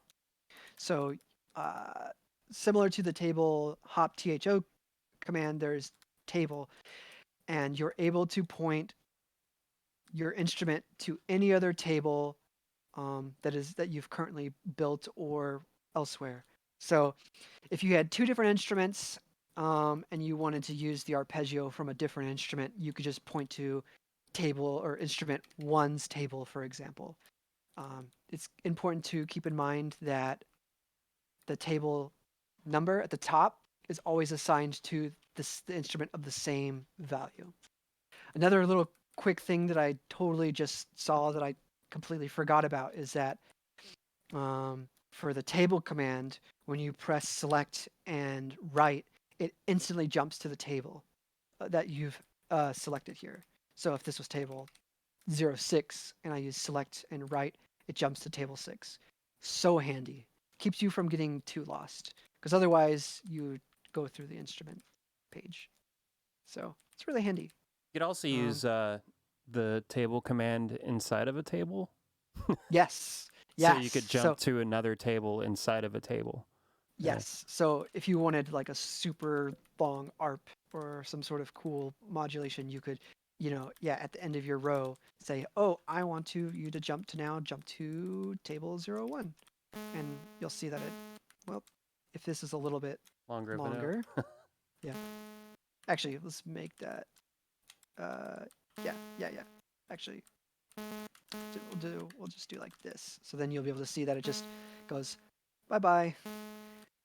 And if I move over to table 1, you can see it moves over to table 0 when it gets to the end. And table 01 saves its speed from the original instrument. So, yeah, it can get real crazy real fast. I guess you forfeit that table's row, the one that issues the original command, right? Yes, you forfeit the row. Yes. I mean, only once the command has been called. There are ways to use that whole row up until the command, and even hop to that command just so that it only uses one space. Yeah. So like here, like you can't. It would be really interesting to have these free running tables be able to say tables. These ones continue to run while this one hops to table 1. That would be kind of crazy. Too much. Little too much. Maybe a little too much, but. I have it's food for thought. table. I have a table deep dive that I can screen share, unless we want to move on to other things. Did anyone have any questions before we did do that?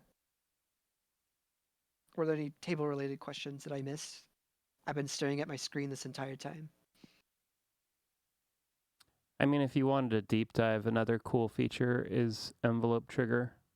So you could use table to, because M8's instrument envelopes are only a attack, hold, decay envelope. But you could re-trigger the envelope and change the parameters inside of the table. So technically, you could make any kind of crazy shape, envelope you want, just with a little bit more work. I was gonna get into that a little bit in the thing I was gonna show Oh, too. spoilers. Sorry. No, sorry. different. No, totally I'll different, but also envelope trigger commands.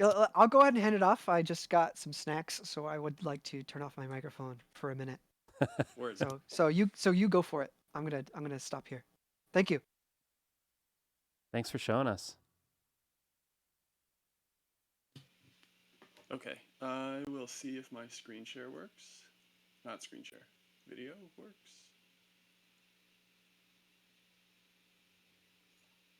You're on. I would like to see my own. You don't need to see what you're doing. Oh, I don't. You're right. I have the screen. Also, it's backwards for me since I'm using. I was joking. Actually, I don't want to see this. It's backwards. Okay, so let me make a new one.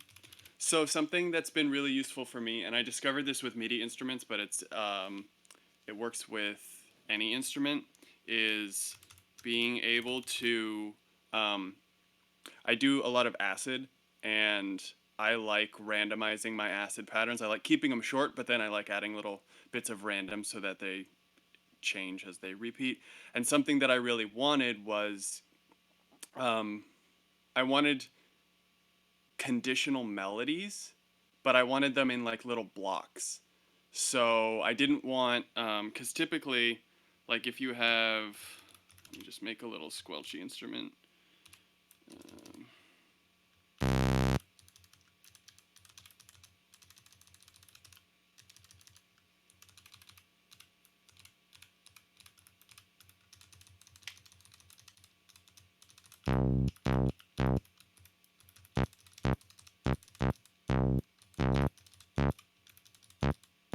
This is probably going to be really annoying.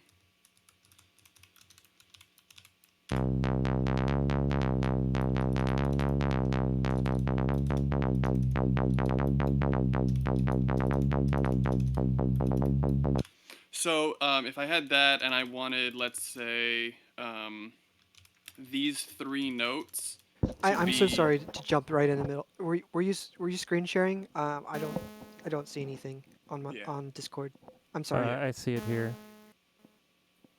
I wonder if Discord's just having a bad day. Yeah, maybe I can close and then jump back in. Maybe that'll fix it for me. Sorry, I'm so sorry.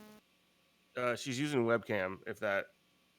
Yeah, I don't know if that. Yeah, it's how you're. Oh, that's why. Thank you. I'm so sorry. You're welcome. My bad. What was I saying? So yeah, so like say I wanted this little block of notes right here, this little block here.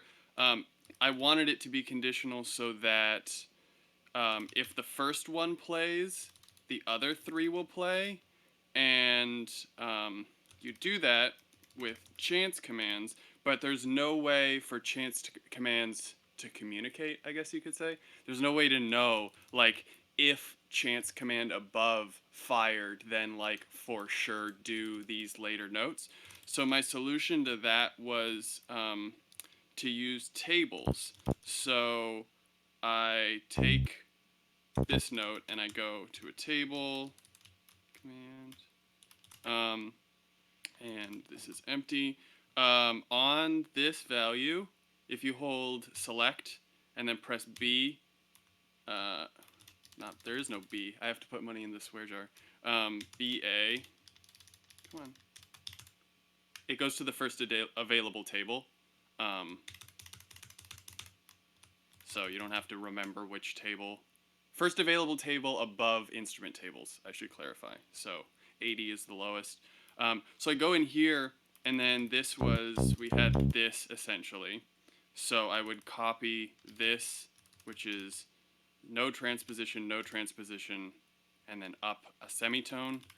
and we'll go with the table command highlighted, holding select and navigating to the right will jump you into the table screen. If you look in the lower right where that map is, you can see I'm skipping over the instrument screen and it's going right into the table. And if you look at the top, it's going into table 80. If I change this to 83, for example, it'll go into table 83. It's a fast way to jump in and out of the tables that you're using for commands without having to navigate across other screens. So we'll go in here. First note is no transposition, and then up one semitone. We'll go back over here. So no transposition, and then up one semitone. We want to make sure that this table is running at the same tick rate as our phrase is, so that it runs through here as if it was running through here. So we have this, which should be this, this. And now you can hear the pitches changing, but I had that as 3 separate notes, and every time this note gets played, it triggers this envelope. But we can do that in the table as well. If we look at I think your here, touch designer program froze or something. it did. You're right, it did. This isn't touch designer, Tim. Don't worry, I'm using GoMate.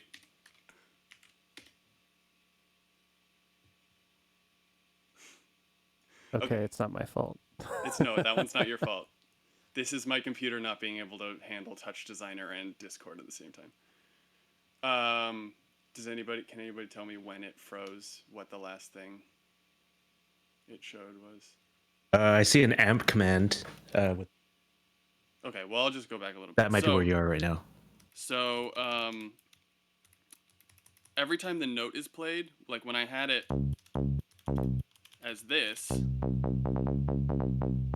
you can hear that this envelope up here is, let me just cover this up. This envelope up here is re-triggering whenever the note is played. And so when I remove them from here, where did my table go? Only the pitch is changing, but we can get around that because, whoa. Sorry about that. Chord. It's okay. These commands down here, the ET1 and ET2, these will re-trigger your envelopes. So if I put an ET1 here, a value of 0 does nothing.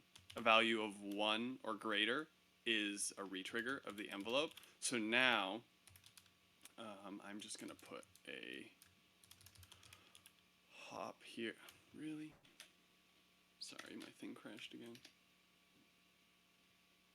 I'm going to put a hop command here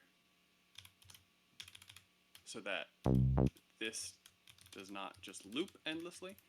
So now if you listen, this is the same as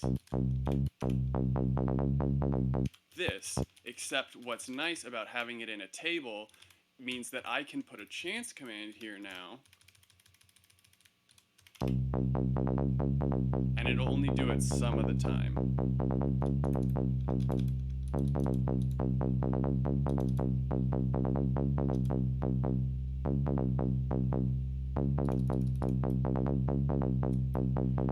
So that gives me the ability to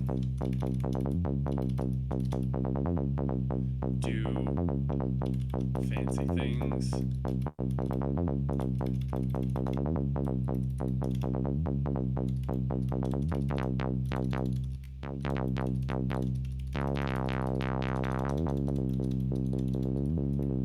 But yeah, that's my little table deep dive trick, is that you can essentially using envelope trigger commands, you can also restart LFOs if you have this set to trigger here or whatever. You can restart LFOs and trigger these envelopes all within tables, all at the same rate as a phrase would, meaning that you can essentially build an entire measure phrase worth of a sequence or more.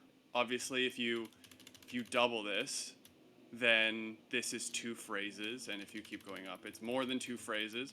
And so you can have entire chunks of sequenced stuff happen inside a table, and then you can have that be conditional with a single chance command. Basically be like, okay, well, I want an entire very complex melody and a ton of automation and stuff to happen.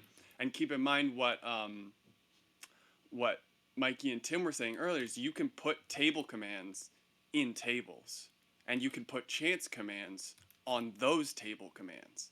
So essentially, you can have a whole song unfold randomly, gated behind a single chance command. So that is, let me check the chat to make sure that That's a I'm not lot. missing anything. But yeah, this sequencer can write its own songs.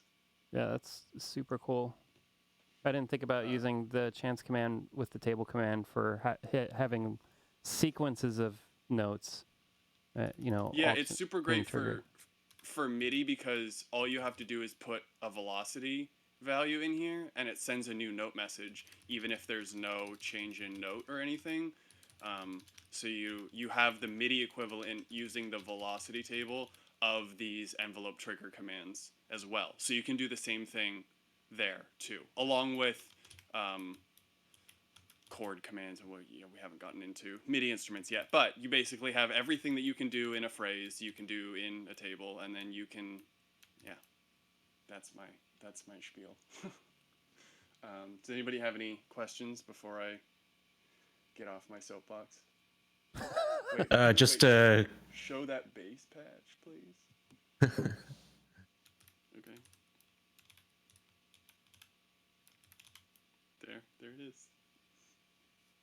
It's just the default shape on Macrosynth with the low pass filter on it, Yeah, and then a envelope assigned to cutoff, I believe, too.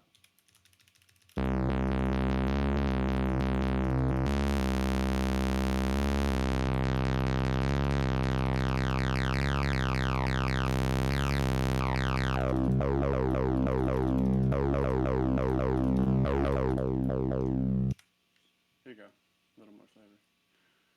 Wavsynth. I mean, it could be Wavsynth. What am I doing? You just do saw shape all the way up, cut off pretty far down, resonance pretty high up, cut off here. Oh, and set the filter to the post type. Oh, did something happen to my groove?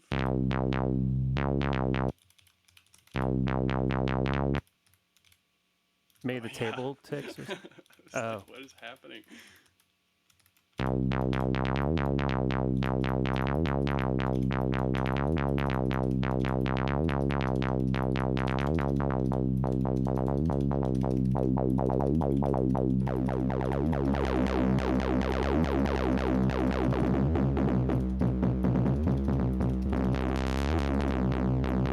Yep, there you go.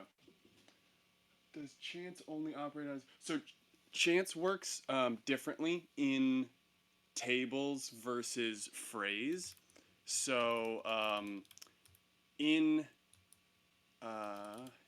phrases, what's it? Chance, each digit. So if you think like chance X Y. Oh, DonutShoes already answered, but I might as well show it. Show it.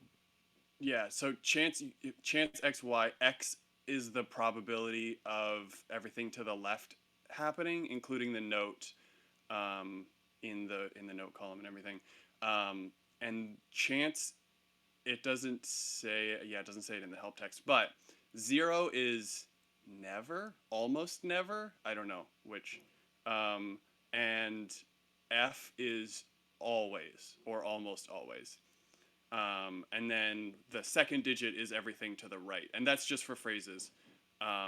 In tables, it's just for the left-hand side. So if I have this melody going, and I want all the notes to happen all the time exactly as they are. I would set these to F, and then if I had, say, this is not on anything, these are, and then if I wanted, say, to pitch stuff up an octave, some of the time, let's say half the time, I want those notes to be up an octave.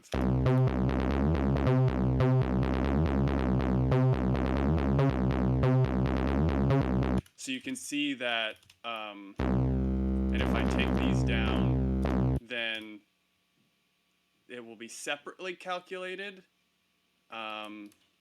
whether or not the note even plays versus, so like this right now is half the time the note will play, and then a separate 50% calculation for octave shifting.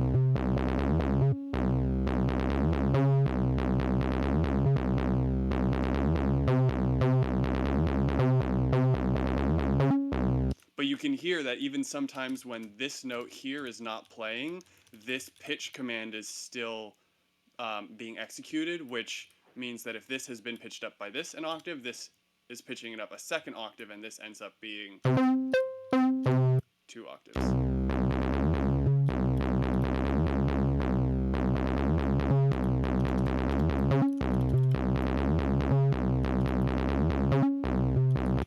Yeah. That's so confusing. So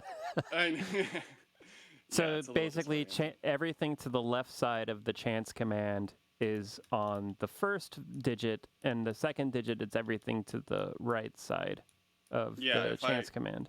If this was a whiteboard, I could draw you a virtual line between the two digits here, and you can just completely split them separately apart. So yeah, everything to the left of this, this is close enough. Everything to the left of this highlighted column is determined by the first digit. Everything to the right of it is determined by the second digit, which means that if I move these over here, that I can do stuff with 2 commands here, like a slide here. And now these two will be calculated together. So if this rolls a yes for the right-hand side, the pitch and the pitch slide will happen. I actually have a question about that. This is actually directed more towards Tim, but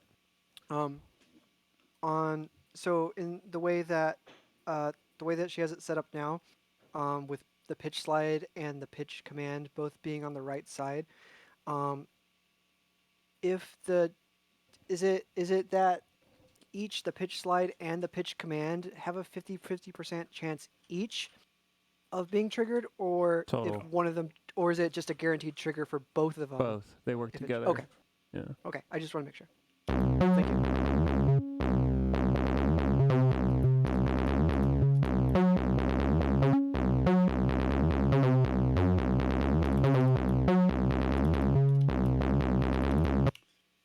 Any other questions?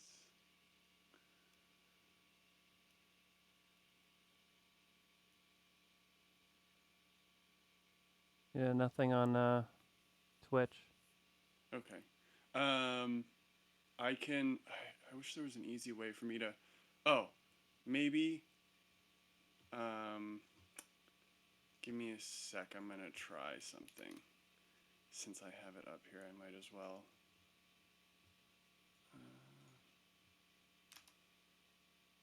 Go into OBS. I'll just do this to show it off, so that it's clear. Is this showing up for people? Is that yes. even readable? So I will. Let's see, where's this? Let's go somewhere new. This is in the thing that I have the image of is a screenshot from the Notion M8 manual, which is pinned in the M8 docs channel on the Discord. If you want to take a look at this later, it's in the appendix with the Macrosynth information that I tried to edit to be specific for the Macrosynth and not for braids. But I had to dig into the actual source code of braids to find this table that I have on screen right now. Because all of the information I found in other manuals had everything in the wrong order. And so if I make a new instrument, we go Macrosynth and we go Wave Paraphonic. This value that I'm on right here, color, is what I have a table of.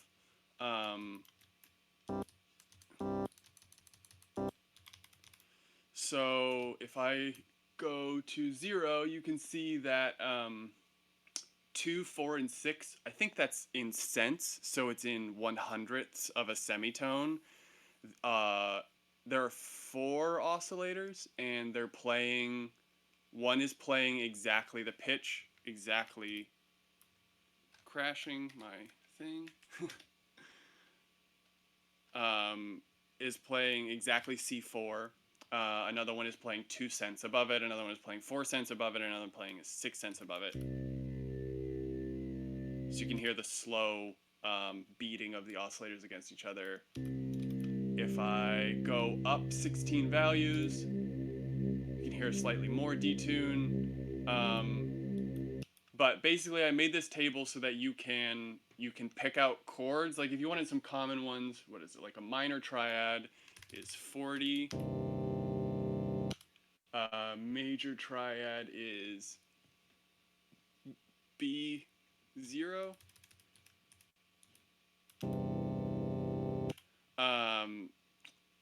And then there's all those other complex ones in there. But what I was saying before when Mikey was showing stuff in tables is that if you It had crashed again. Oh, there it goes. if you had a table that was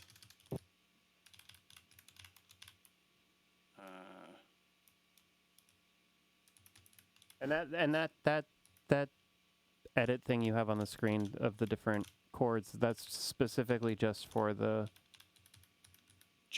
this wave paraphonic in the Macrosynth, right? See, this is where I get confused. It's like, how do I edit a value from 0 in this table? Am I doing something wrong? No, it's my muscle memory. 2. Is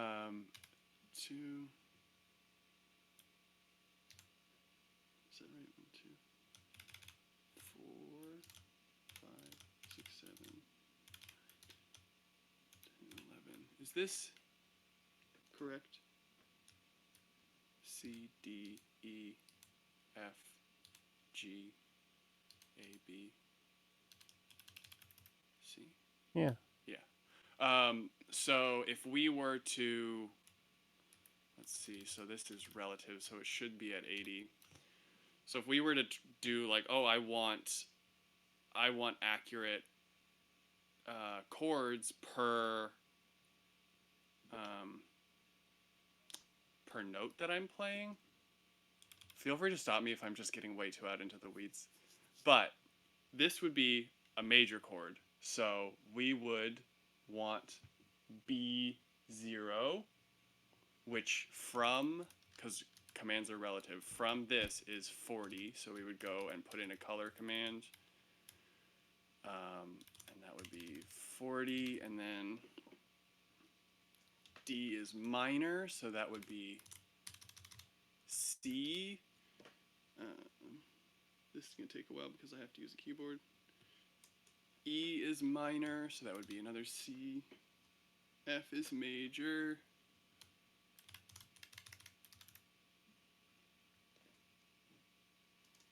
So is G.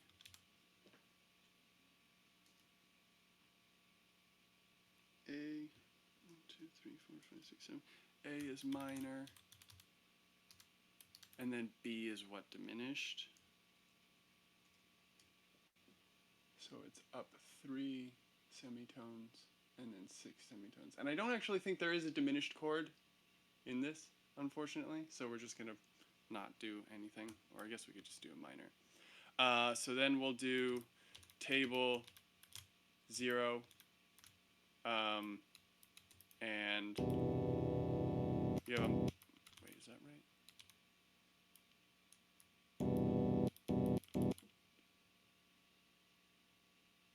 No, I have these backwards.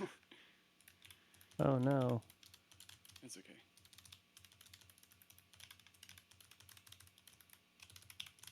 There we go. Whoa. Wait. Now is it backwards? I had it right the first time. Or did I? Yeah, my text.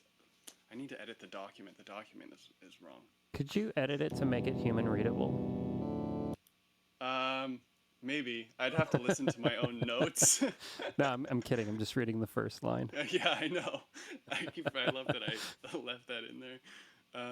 Okay, so say we wanted to like write in this. So this is C major, because I'm lazy. But if we wanted to write something in C major, now we could just pick. Where is it? Table hop, and we would just jump to the scale degree that we want, and we'll know that the chord is right. So if we wanted it to go, let's say C, F, we'll go D, E, F.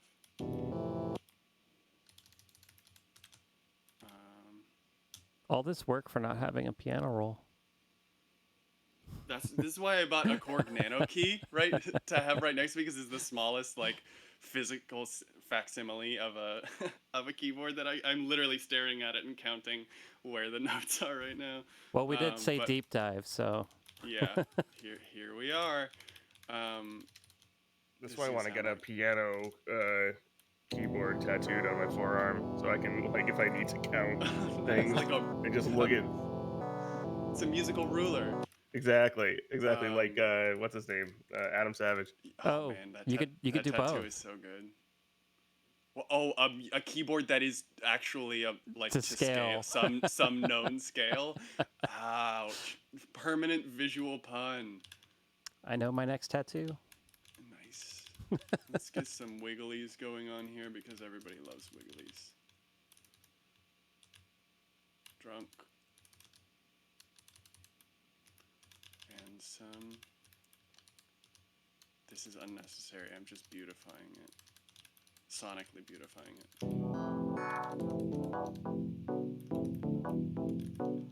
But now you know that all your chords are going to be in the right scale. And if you want to transpose your song,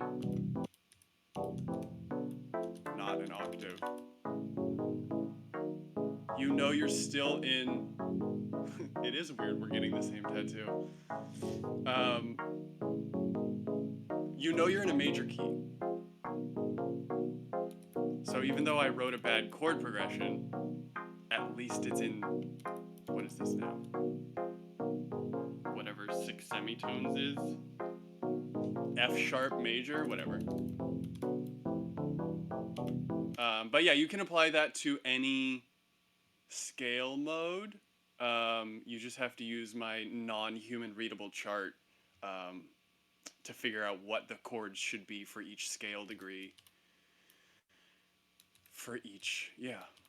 So where's the table? So yeah, these are your scale degrees, your 8 scale degrees. I don't know the names of them because I'm all self-taught. So, oh, and this should be this.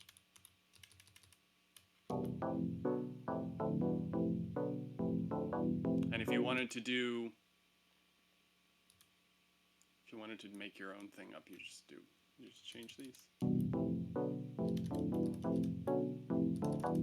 Make it a little jazzy.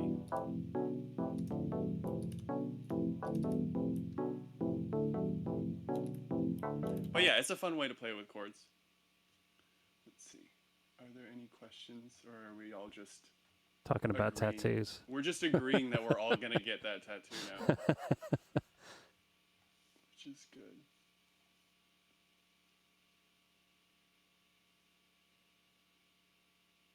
What? The table appears to have some copy pasta. Yeah. The table appears. A, B, and yeah. Well, I think I just repeated those so that there's one for each scale degree, and now it's all messed up. What was that? Where should it be?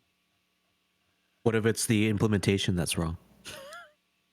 Then It PEBCAC. was all wrong from the get-go. PEBCAC. Problem exists between chair and keyboard. That's always a possibility. Is there anything else I do in tables? I'm trying to think. I mean, I could go over making. Here, I'll show an instrument that already has it. Oh how my to god, make that's your much own easier. envelopes. Here, let me get rid of my. Is this? Get out of here. I hope nothing that I was doing was underneath that screenshot. You were fine. Okay, good. So we're not gonna save this. We are gonna load this. But I was just gonna go over making envelopes in tables, or at least show an example of it. And I'll do it with the FM instrument, because the FM instrument is nice and shows you.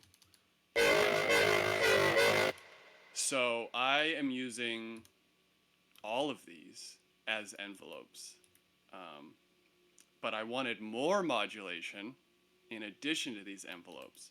So I have tick 01, and then in the table, this is such a mess. I will explain, let's see, is there anything in here? I'm going to use this as a holding zone just to get these out of here. I know it crashed. Okay. By the way, it crashed. Thank you, Tim. So, looking at this one at a time, we'll start with here. So here I have a rep command, which repeats. In a table, the rep command crashes your display. In a table, wow, really? I think I might have identified a bug. Is it whenever you like highlight the rep command or something? It was every time I went to the command select screen. Oh. But yeah, so you can see in a table, it loops the last effect 8 times. A cool feature that I'm sure Tim intended was that if there's no command, it still does it. So I use it as delays. I use it to delay things from happening. So right here, this is repeating nothing 10 times at a rate of 1 tick per repetition. So I think that that's 11 ticks total, which works out to be almost 2/16 notes. And then after that, it is reducing the volume by 1 unit 255 times. So basically indefinitely. And here, that basically is acting like a envelope with instant attack, a hold of 11 ticks, and then a slow decay, a slow linear decay. We'll go bring in this. Oops. Wait, what? You went to instrument 7, I guess. I know. Your display crashed. I know. I'm just moral support. I appreciate it. So we'll take this out now just to keep things simple. So this is a delay of 5 ticks, and then I don't even know what this command is. Start command. It needs to be refreshed. So go to the instrument screen and then dive back. you. There you go. Okay, so then this is my FM modulator 1, which is right here, which is going to the level of the 2 modulators that directly modulate the. I don't need to get into this. We're not doing FM right now. That's always the answer to FM, by the way. Yes, yeah, it is. It is. Okay, so this is repeating. This is basically reducing by 10 5 times. So it's taking. Sorry, reducing that by, which I guess doesn't do anything. Yeah, it doesn't do anything the first pass, but then it goes. That's so weird. I don't know why I did it like that, but it works, so it must be correct. That's how I look at my prior works. Hold on, I'm scrolled up. I want to make sure I'm not missing any of people being confused. And can you do modes?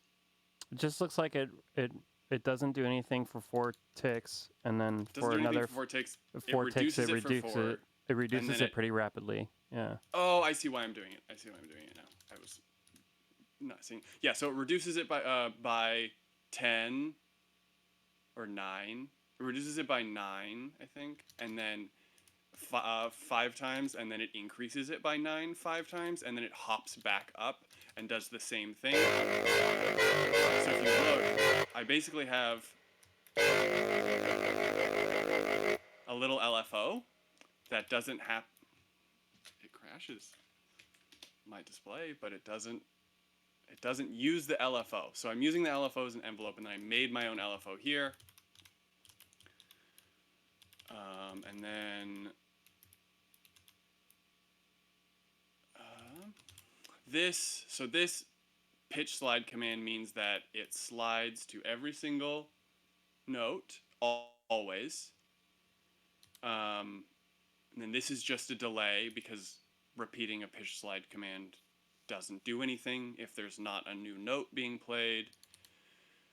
And then this changes the decay of the envelope that's going to my. Okay, so here I am.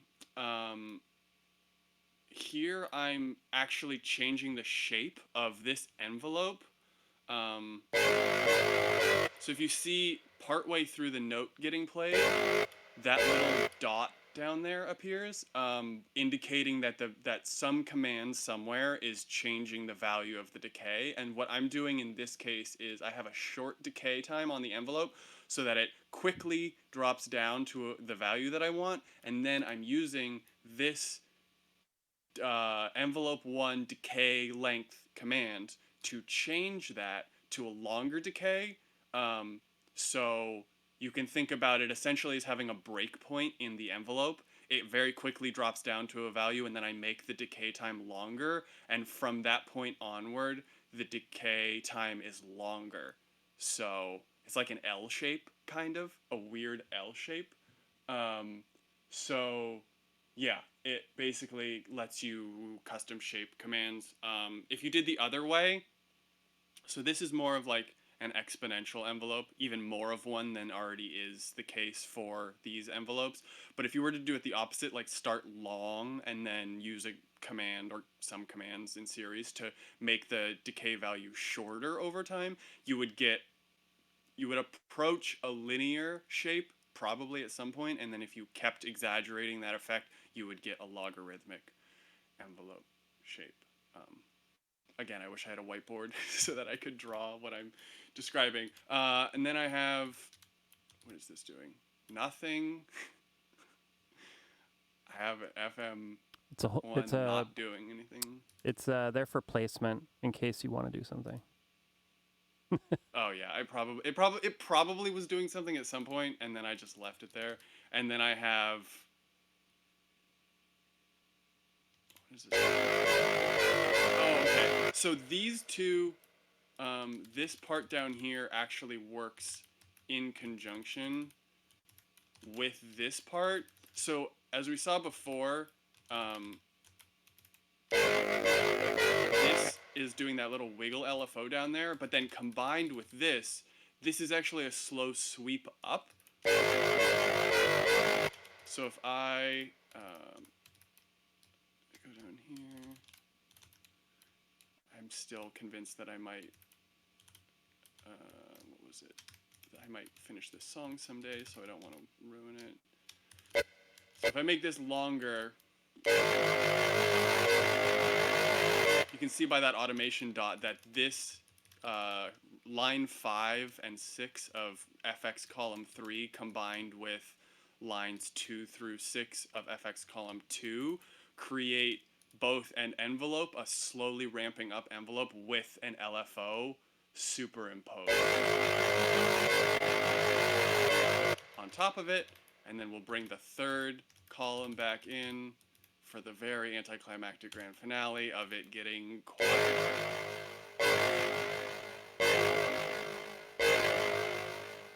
And so that is a bunch of modulation stuff that I did on top of the use of these envelopes here. I guess I can play it all together if people want to hear it. Play it. I'll do it with my little cheesy spoken word intro. For the sake of this day, he will belong to a higher history than all hitherto histories. God is dead.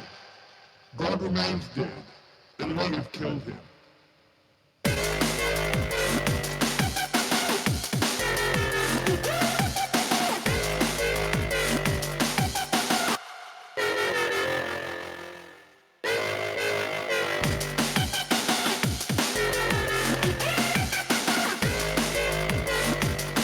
Oh, and then another thing that was, and then another thing. So this is my sub bass layer. I have a high pass to make room for this, but in this, I have the same table going on essentially, and the way I have this FM instrument built up, it's just a sine wave, so none of these are doing anything. It's just a sine wave, and then I'm using that same modulation envelope to control the level of the sub bass identically to the timbral shift in the other instrument, and having those modulations happen in both the sub bass layer and in the complex mid-high layer on that bass instrument glues them together psychoacoustically in your ears, because your ear is hearing changes happen at the exact same time in two different instruments. So your brain is like, oh, well, that must be the same sound coming from the same source. So that's why I did that. Smart. And on that crash, I will cede my time. You gonna yield the floor? Yeah, yeah. That's what they call it. Exactly. Yield your time. Yeah. Make your time. Unless anybody else has... You have no chance to survive. Unless anybody else has any questions. God, I feel old. Thanks for showing us. That's like, yeah, that shows some crazy use cases for the tables with envelopes and Yeah, I went way into the weeds. Yeah. Well, thanks for humoring me. I like sharing stuff. I don't know what else. If we want to dive into some FM, or if anybody has anything they want to cover anymore, or should we call it soon? How are you guys feeling? Don't everybody respond at the same time. I'm feeling pretty good. Yeah. Do you have some? Yeah. Do you have a deep dive you want to show us, or A deep dive? Wonder what I could deep dive into. I could do feel a couple like- things too, but Sure. I don't want to be like, the only person. But it feels like it's mostly the three of us usually doing stuff. So Yeah. you want to go first? Or you want me to go first? You go first. I'm looking to see if I have anything worth showing off at the moment. You go for it. Okay. I don't know what I'm doing anymore. Let's figure this out. I think I'm still sharing my screen on Discord. I believe. Let me get rid of something here. Looks like my Discord chat thing crashed on the live stream. All right, let me start. Let me show you a bit of the Wavsynth and how ridiculous it is. I got an idea. I'm gonna make a percussive instrument using the Wavsynth and a table. I'm gonna load in a reference for me to work with. Drums, collection, sort. There it goes. Let's see.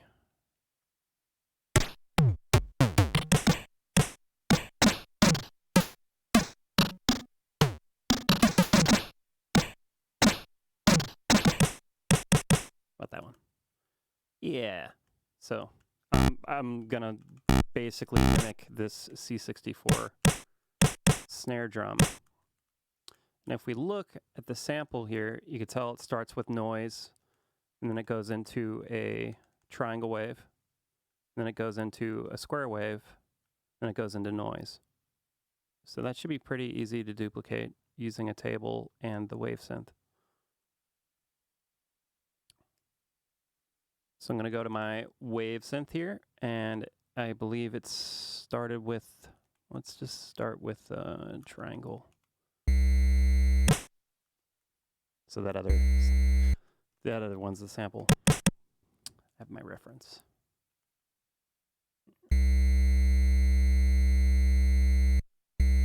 So I'm going to start with noise, which I'm going to use the oscillator shape command. And if we go here on the shapes, noise pitched and noise. So, whoa. Oh, right. I have the oscillator in there. Whoa. So loud. Let me turn down the volume a little bit.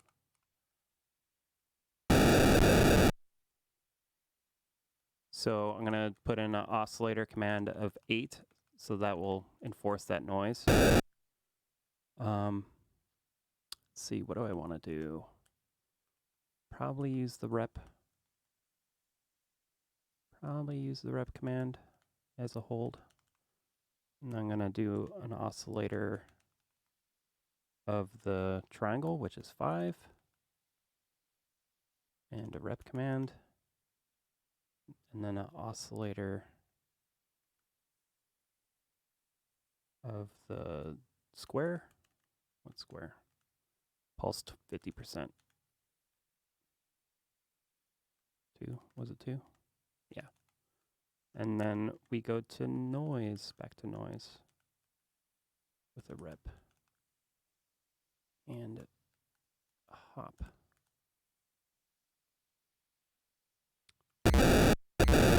Done. Just kidding. Hold on. So I'm going to make the table tick go super, super fast.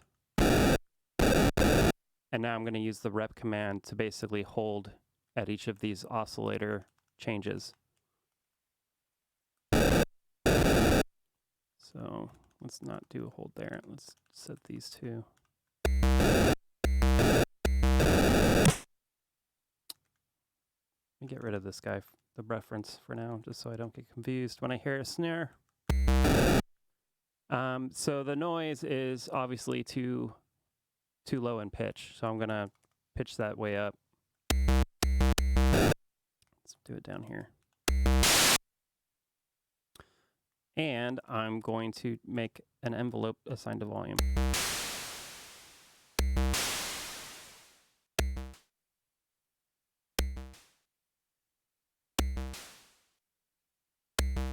Let's do a hold.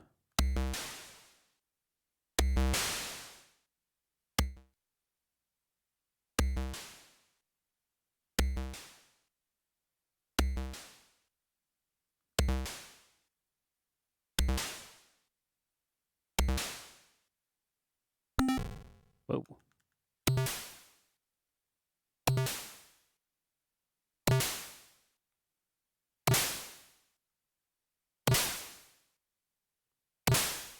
Bring the volume down when it goes into the noise portion.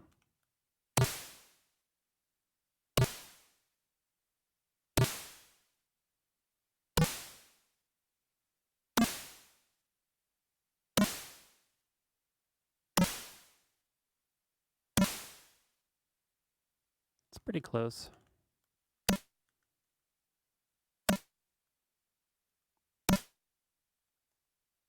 Let's listen to the reference. Oh, yeah. I'm okay, right? Yeah. Not exactly the same. But kind of get the idea.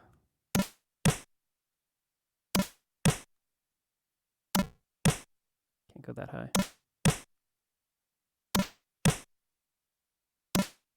I think what's also missing here is the timbre of the timbre of the noise is slightly off.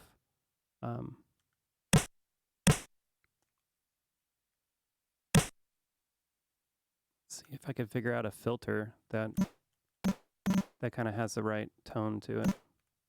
I don't know if this is gonna work, but might as well try it. Band pass. It's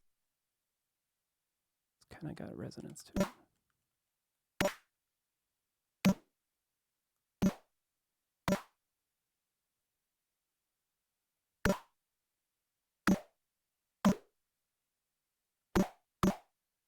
I'm going all over the place. Maybe it's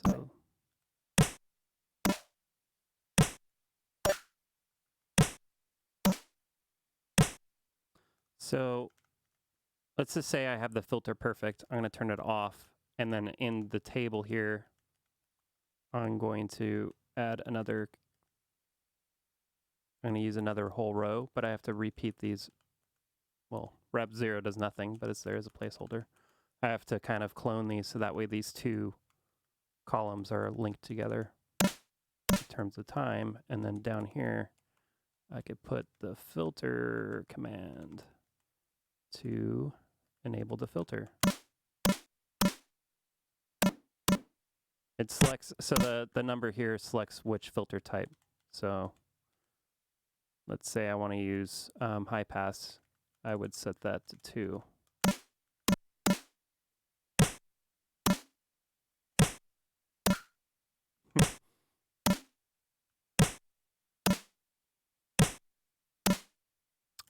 I'm never gonna get it to sound perfectly like a C64, but the idea is you could use you could sequence oscillators very quickly in a way that allows you to do that kind of old school style drum programming. And of course, it doesn't have to be the Wavsynth. It could be the Macrosynth or something else that's less 8-bitty sounding.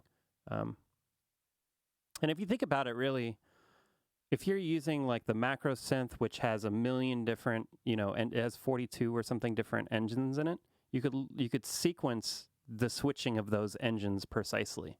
So there's a lot of crazy sound design aspects you could get into. But the essential concept here is I'm using the rep command as a way of holding this super fast table tick command to shape the sound. Of course, I have to match those now that I duplicated them, but. Another thing that's really cool about the tick FF is it's temperature independent. So for drums, that's really handy. Yeah. Using table tick FF is always 200 hertz regardless of tempo, whereas all the other tick rates other than 0 are based on the tempo.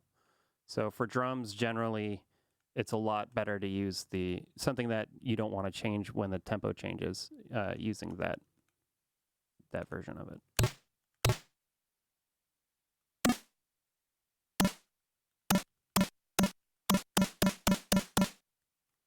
After you're done with you're satisfied with your snare here, do you think you could show a good kick using Wavsynth?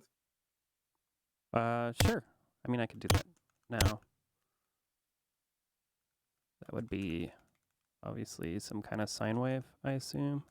That is kind of clipped. There, done. Kidding. With the pitch. Perfect.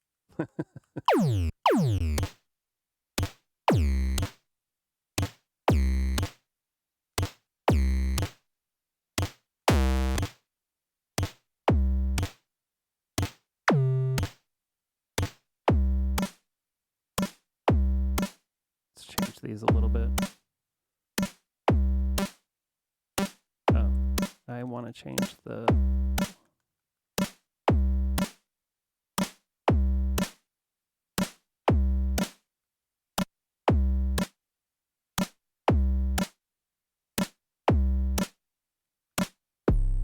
Whoa. Another thing I normally like to do with drums, which I went over, I think, on our last meetup, was I think that the natural tone of the snare should be C5. I'm going to go ahead and kind of transpose in the table to do that. And the easiest way currently, because I have all that stuff in there, is just to do, not pitch slide, pitch to C, which will bring it up an octave. And then I'll hold it. So that's too high. Why are you too high?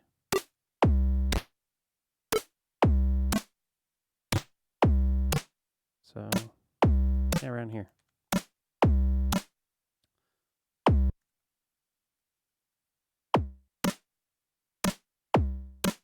And the same thing with the kick.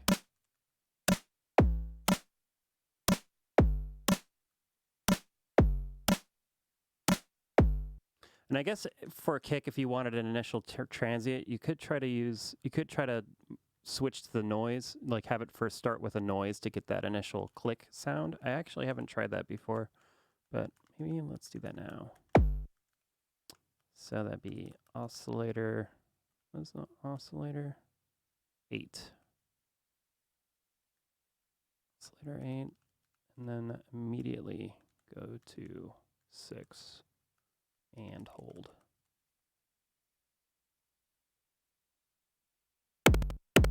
Oops.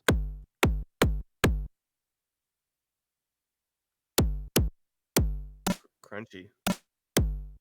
I don't know if that click is actually in there or not, so... Sounds pretty good. Yeah. Let me... Yeah, sounds good to me. Yes. Do a hold. What is it? Rep. Yeah, whoa.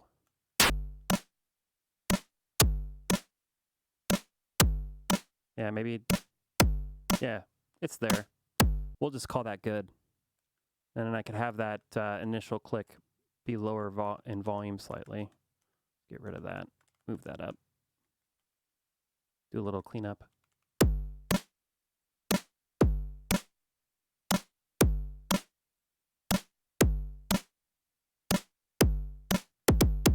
You get the idea.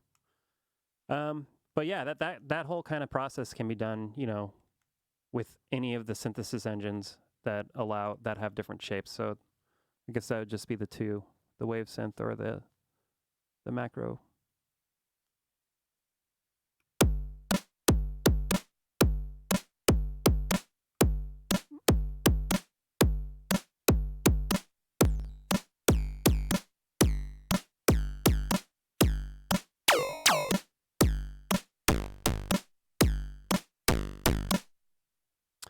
So there you go.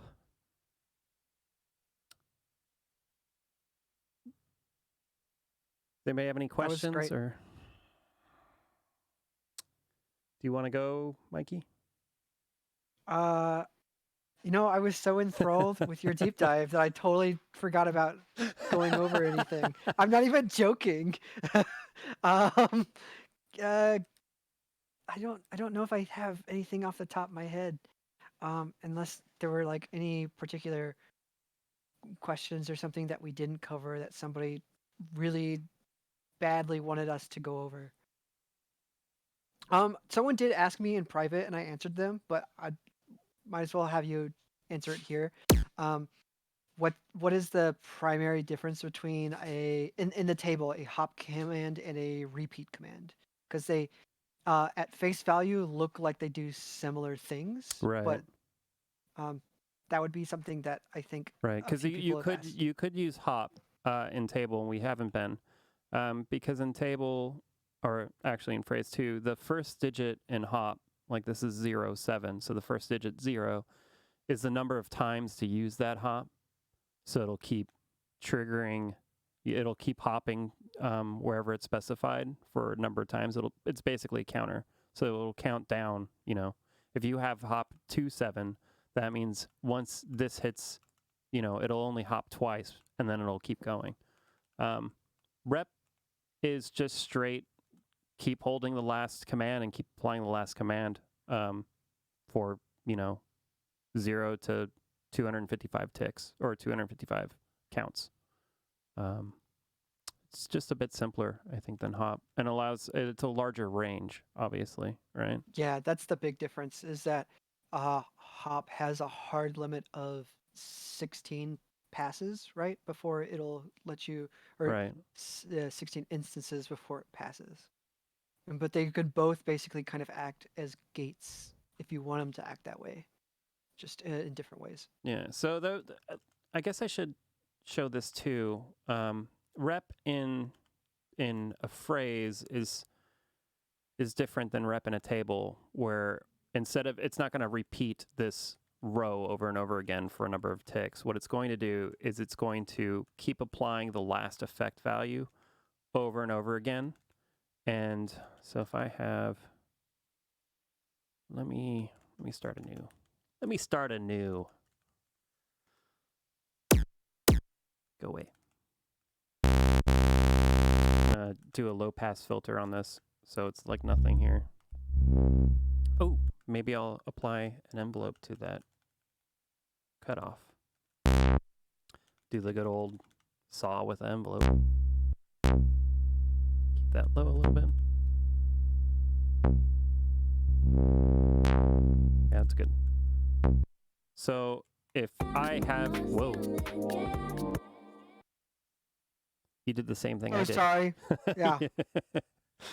Yeah. So if I have a cutoff command here, I can change the cutoff value, and you can see the little green dot here indicating that I changed it in the phrase. If I do cut 0 and then a rep here of, let's say 16. Rep will just keep repeating whatever the value is in that's assigned to rep over and over and over and over again, and it doesn't reset when you retrigger the instrument. So in this case, rep is really good for doing automation over time in your song. Obviously, doing it that drastic is probably too much. But. So I'm gonna copy that, duplicate it, remove this stuff, and keep that going.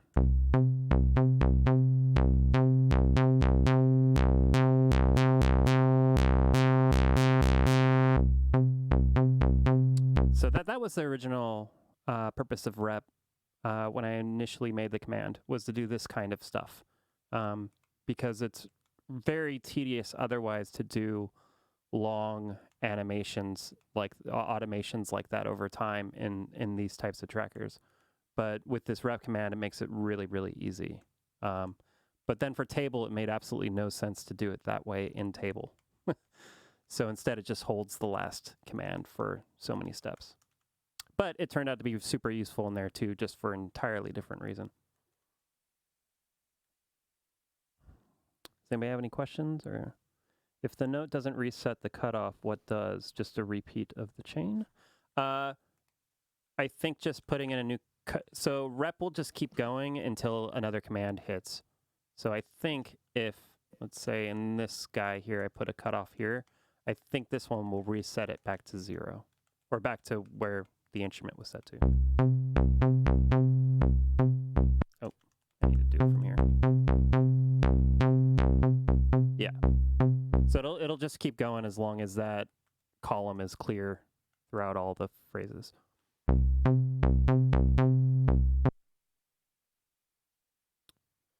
What does each integer value in rep represent in phrases? The number of steps to increment, the number, this is hard to say, the number to add to the value every pass. So you could look at this rep here as saying cut 0, cut 1, cut 2, cut 3, cut 4, cut 5, cut all the way down. Now if I change it to 2, it'd be like saying cut 0, cut 2, cut 4, cut, et cetera, et cetera. So it's the stepping value that rep does every time on every single row. Yeah, so if you have a higher value, it's going to be more extreme or Yeah. faster. And it's going to sound steppy, obviously, because it's only applying it on every step. So if I start doing these pretty big steps, it's pretty. And actually, I think all of both the FM demo that I posted out there and the initial demo that came with M8s use the rep command in this way.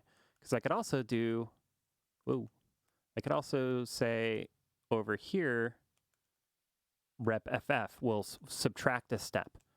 So now I'm basically doing a sweep up over a period of time, and then right when it hits here, it'll start going down again. That's not extreme enough. Hold on.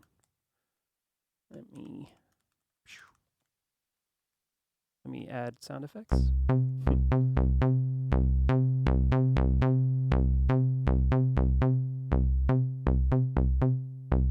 gonna make that first step more extreme so we could hear it.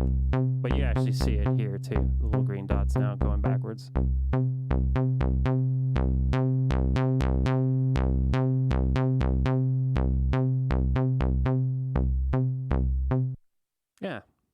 Yeah, so that's the trick with rep. Do you want to show anything, anybody, or does anybody have any questions? I could probably do some FM stuff too, if we want, or we could kill the stream. I don't know what to do. Personally, I'm just chilling. So, like, dude, I'm Yeah, happy to we all chilling. watch. Yeah, I'm happy to watch whatever.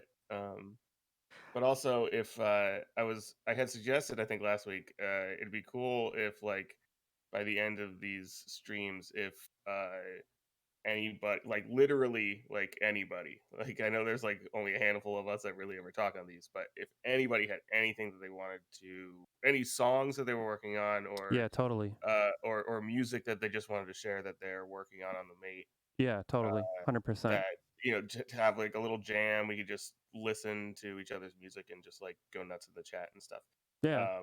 So I think that would be cool. Like, if you think the stuff you're making isn't good enough, you're wrong, please share it with us. Like, I know Calavera's got some stuff. Let's go. Like, you know. Yeah, I think that's an excellent idea, and we did mention it, but I get maybe it wasn't stressed enough that, you know, everybody. If you have any music that you'd like to share with us on the M8, that'd be awesome. I can play a song unless either Mikey, you've got something, or if you want to start talking FM stuff, Tim. I have an old. I'm sorry. I think we're good on deep diving for now, because, you know, if we're doing this once a week, I could just spend, you know, 2 hours with FM. So. Right. Totally. Absolutely. Yeah. Well, if anybody just wants to jam out, I've got a song pulled up ready. It's something that maybe some people have already heard. It's like my first, my only like full completed song. Your first mate. Your first my mate. First mate. My first mate. My first mate. That's what I. that's the title of it in Camel Case. You know. You gotta put in parentheses, rough. Yeah. Final. This one. Yeah. Throw something together. Let's see. How do I do this? Share screen. Share your screen. Did you get an isolator? I did get an isolator. So, in fact, if I unmute my mate, there's no noise, right? Yay! It's the best. It is. It was literally the one that I found. It was like $6 on Amazon. I was like, oh shit! Like the one thing. Yeah. So, anyways, all right. So if y'all can see it, I'm gonna mute my mic and play some stuff. This is actually a cover of a Shady Monk song called Butter Knife. Enjoy. You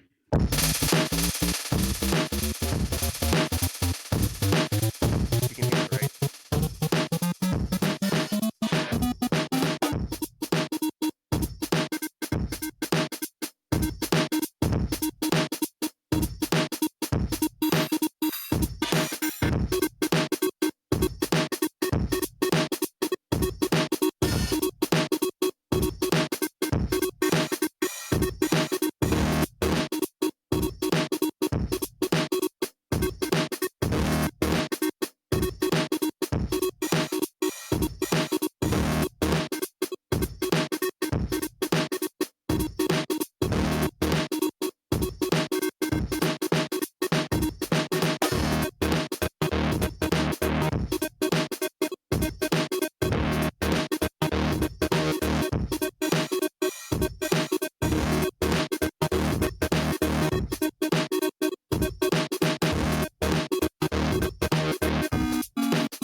Oh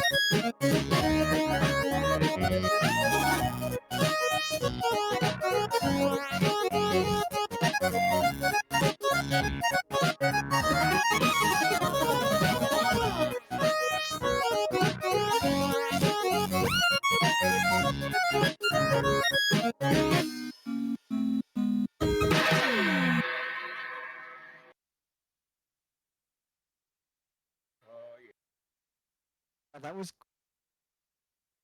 dang, that was spicy. spicy as heck. I enjoyed the spiciness. Yeah, again, I wish I could take credit for like all of those awesome like triplet feels and all the chords and melodies and stuff. But this is a cover of Shady Monk. It's a really good track of his. I just did all like the sound design, and I think I funked it up just a little bit more on my end, if I may be so bold. It was quite funky. Yeah, that a lot of people were commenting on that last lead, and I could show a little bit of that. So that's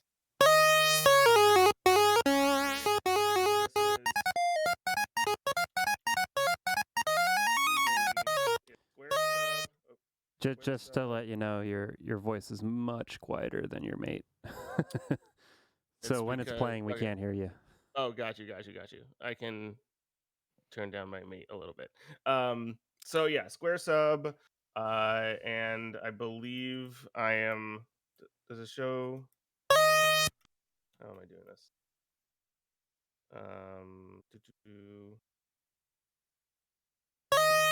So yeah, I have an envelope on the timbre, which I believe is doing on the square sub is doing that. The PWM. Yeah, the style PWM. thing. So that's how I'm getting that like that crispy SID style, PWM stuff. If you haven't already, go into the Macrosynth and fool around with what the timbre and color does to see what they do. And then I think I'm also earlier I was in the song right here.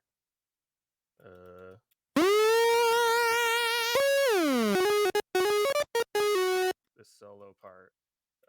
That's Wavsynth, and I'm what am I? Probably the automating? mirror is the normal way to do it, but you could also do it with warp. I think I'm doing it with warp. Nice. Yep. So I'm using this. Right. Oops. Do that. This.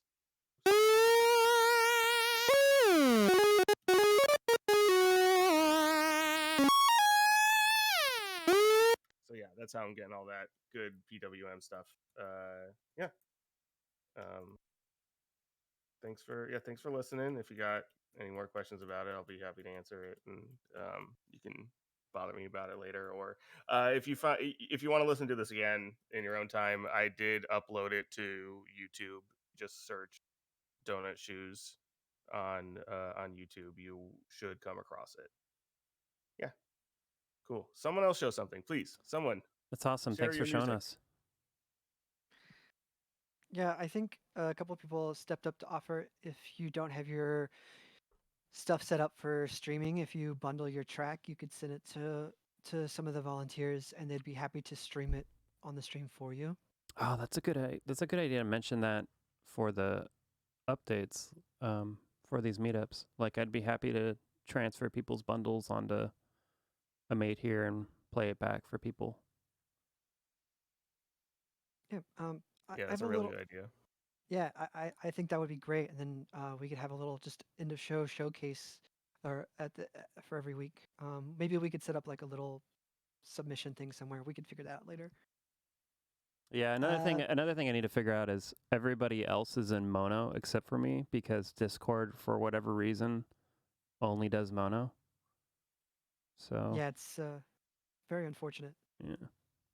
You think with all their screen sharing stuff for like watching people play games and stuff that they would have stereo set up. I think they did it for usability.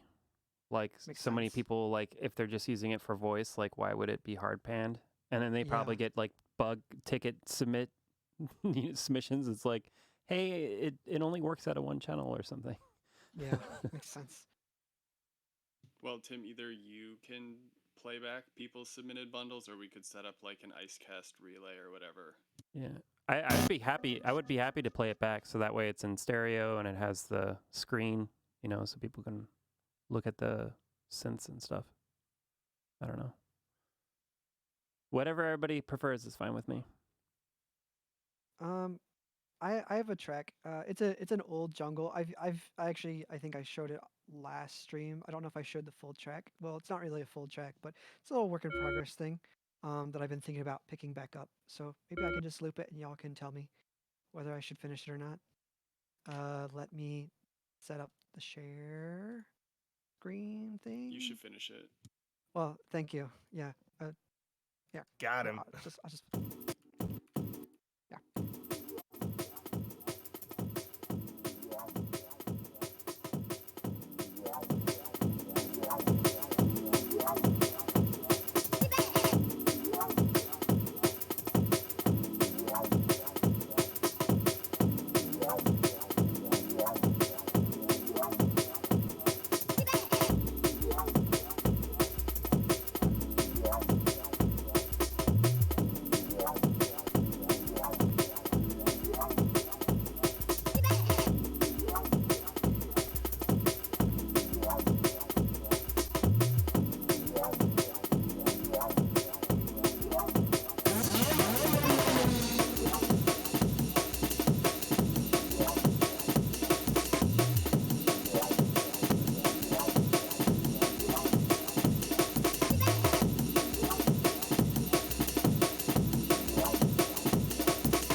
I have so far. But yeah, it needs a lot more work.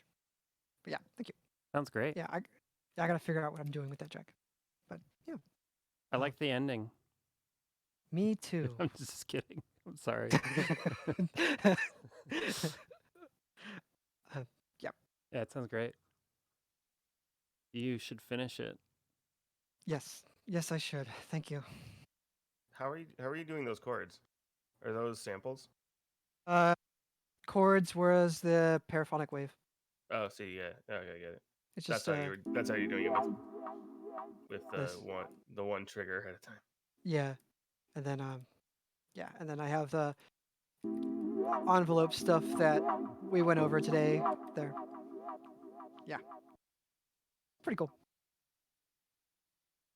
Yeah, it's called Wow. Yeah. Anybody else have anything? Because don't.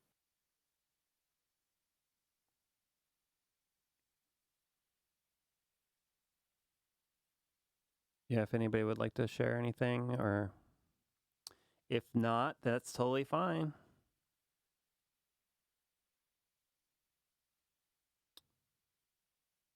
Let's see.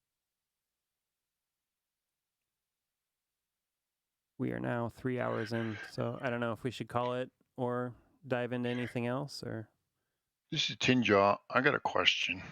go for it. I just learned about Mate. I love it. It's really cool, and I'll get one eventually. But I'm tinkering with the headless now because it's like immediate gratification. I don't want to undermine anything you're doing, but for my own personal use, have done a bunch of research here, and I'm going to set up a USB game controller on my computer and map it to keys and all kinds of fancy stuff. Right. Do you want me to keep that to myself, or is that something you'd actually like me to make public? I mean, if you're doing stuff with headless, like having key mappings on a little gamepad or something, that's, if you want to publish information about it, go for it. Okay, because I don't want to distract Yeah, from the actual project. I don't think that, yeah, because it is a realistic question and it's a question I ask myself a lot, which is I'm trying to make the physical hardware product, right? Which means that if, anything you could look at is like, well, does that hurt sales of, and the reality is, as a customer, when I look at it, I don't think it does at all. I think it just adds value. But as somebody who is looking into trying to make a bunch of units, and the only way to really make them is to have a larger volume of product, like it's a scary thought. But have you thought of doing Kickstarter? Yeah, but I decided to not do Kickstarter, because a few reasons. But I think there's enough interest currently where once I start the pre-orders, it should go pretty well. But it's just a matter of getting the final costs down at this point. Okay, because what I'll do is I'll put this stuff together and I'll post it up here on Discord for you guys to take a look at first. But I'm gonna basically make, using controller and the headless and that pretty much, a DIY. Of course, you need the computer to run it, but it'll basically be a DIY Mate, so you could start learning how to use it and get button muscle memory and stuff like that flowing. Yeah, I thought about like maybe doing a little cheap project where it's just like the M8 without the screen or anything. It's just the key layout on a board, and sell those little things for like $30 or something. I don't know, but it's just as easy for somebody to use a gamepad at the same time. So it's like I don't know if that's worth, the effort. Okay, I just want to make sure I wasn't stepping on toes or anything. Yeah. No, all right. Thanks for asking. I really appreciate it.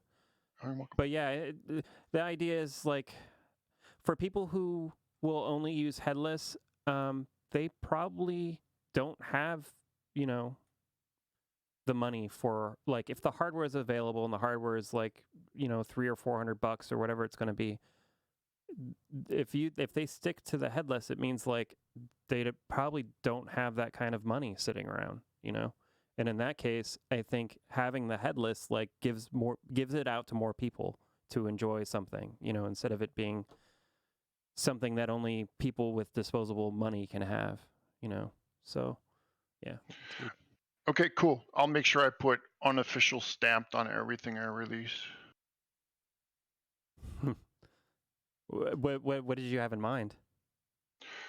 Well, basically all I do is I want to create a web page and maybe a YouTube video that basically takes somebody who's not savvy but is a musician, download this file and order this from Amazon, and here's the configuration file, and bingo, here you got your own, headless, Mate, especially I don't know if Touch Designer, does it run on Linux or is it just No. Mac and Windows? Yeah, it's just Mac and Windows. Yeah, because if you could have a Touch Designer emulator or something running on a Yeah, Raspberry Pi, that would be totally cool. Yeah, there's a Go version that somebody wrote, but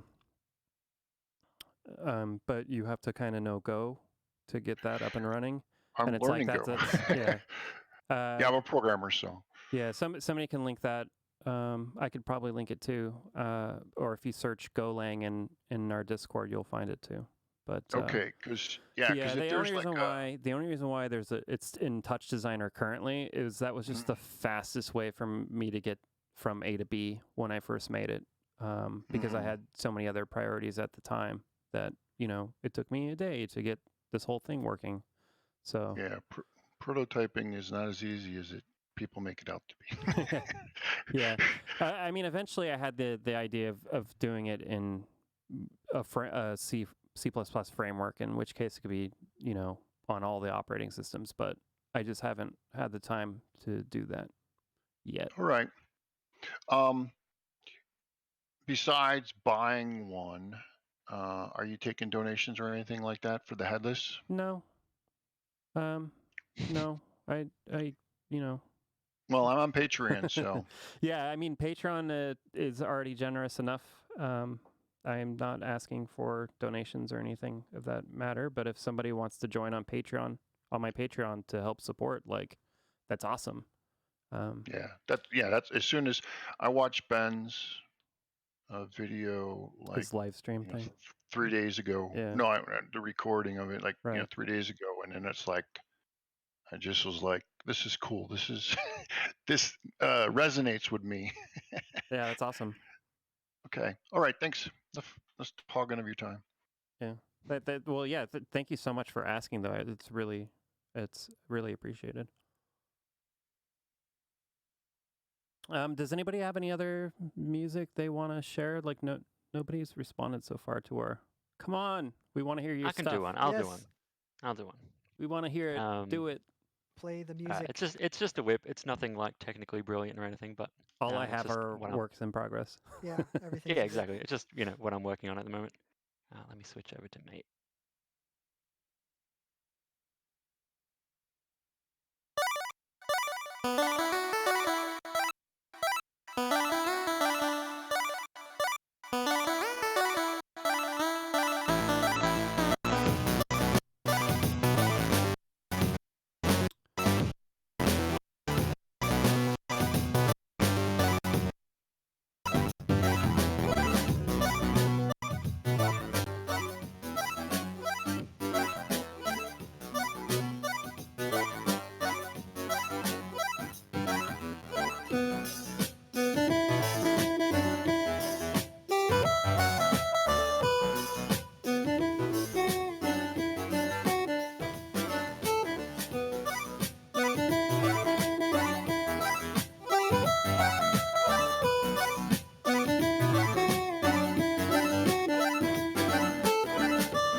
I don't. Can you hear me clapping? That was really good.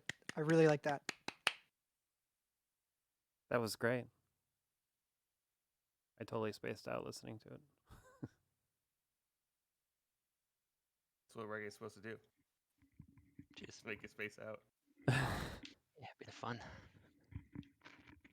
I think this Disposable Planet said that they'd have there. I was hoping to hear it. Yeah, sounds good.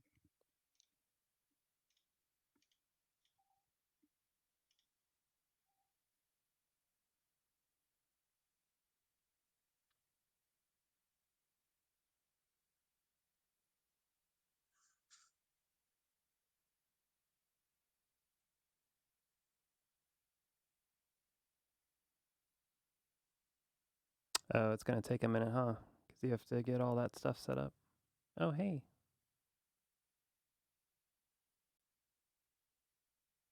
I see your screen.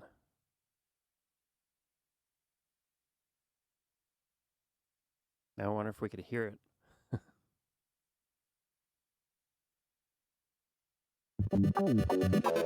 Awesome.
Yo, what the hell? That was amazing. Yeah, that was really, really good. Thank you for sharing that. Yeah, thank you so much for sharing. That brightened my day. I got a track from Catchinashes. Yes. I'm let's go. transferring it right now. So if anybody wants to beatbox or doing a little acapella for us while we wait, be appreciated. I would, but I got my wisdom teeth out yesterday, so it's probably not a good idea. Waiting to heal. Okay. Let's see if I could set this up. Let's see if this works even.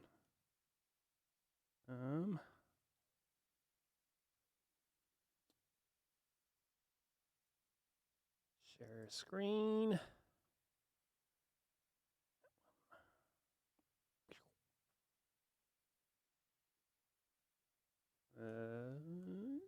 Weekly.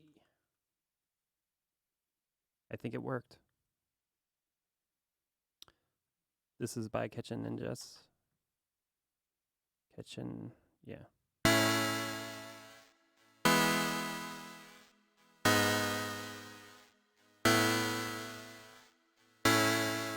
Catchinashes.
There we go. Thanks for that, Catchinashes. Sorry I mispronounced your name.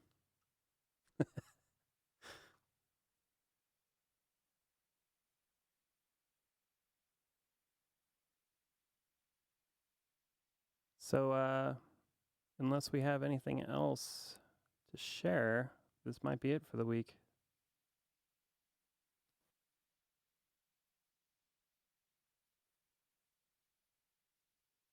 Any questions or feature requests?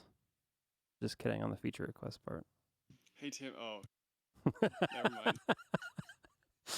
No! What could you possibly need? What could you want? It's a surprise.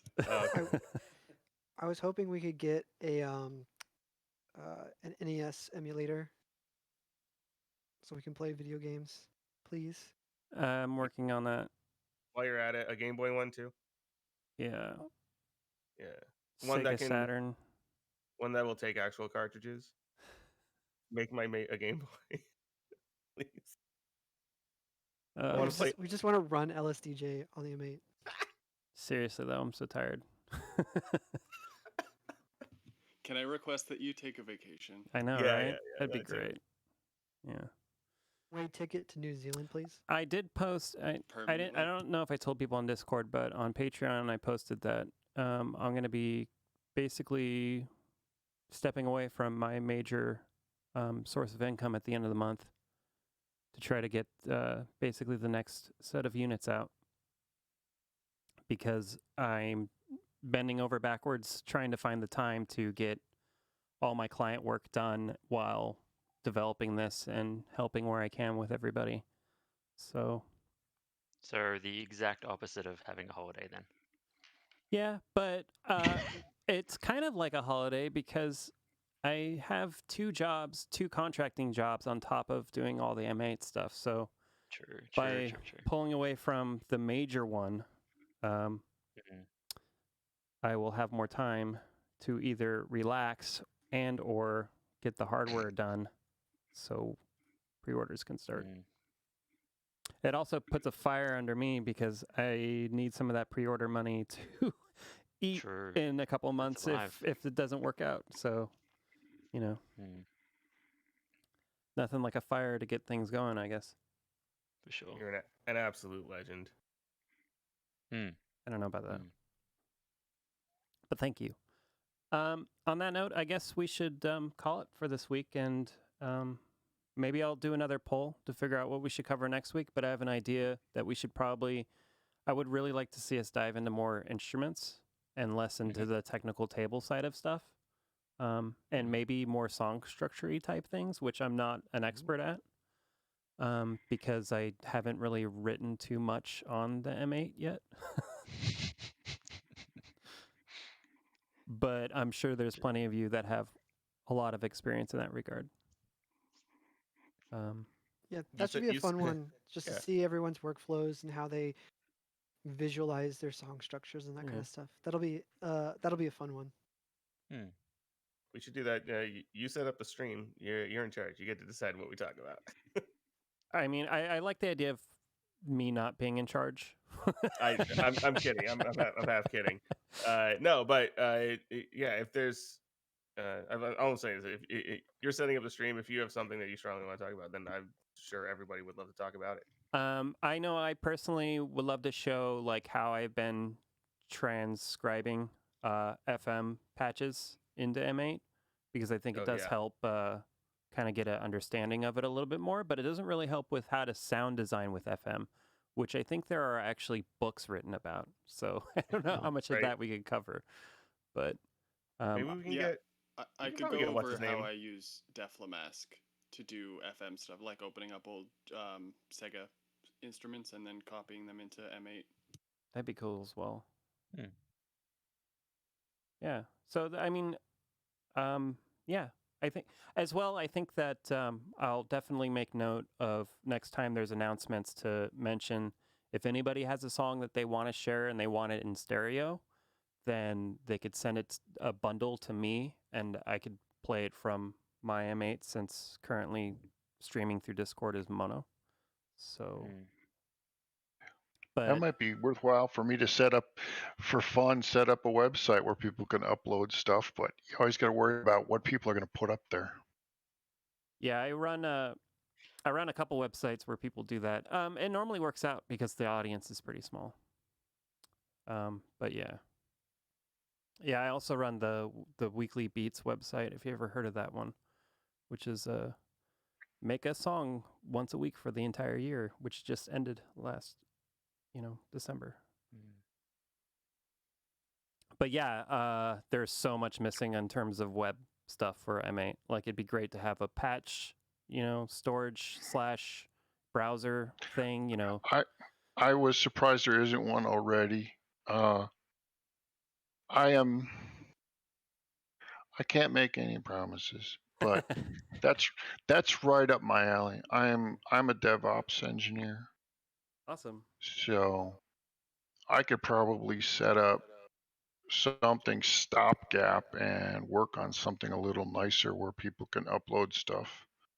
I think it's been part of the plan to do that, but there's only so much time in the day, and one of my primary jobs is also web development, the one I'm walking away from. And the last thing I want to do on my free time is to do more web stuff. So so where's the Node burner. version? Where's the Node version of the firmware so we can make a mate website? It's actually it's written in PHP.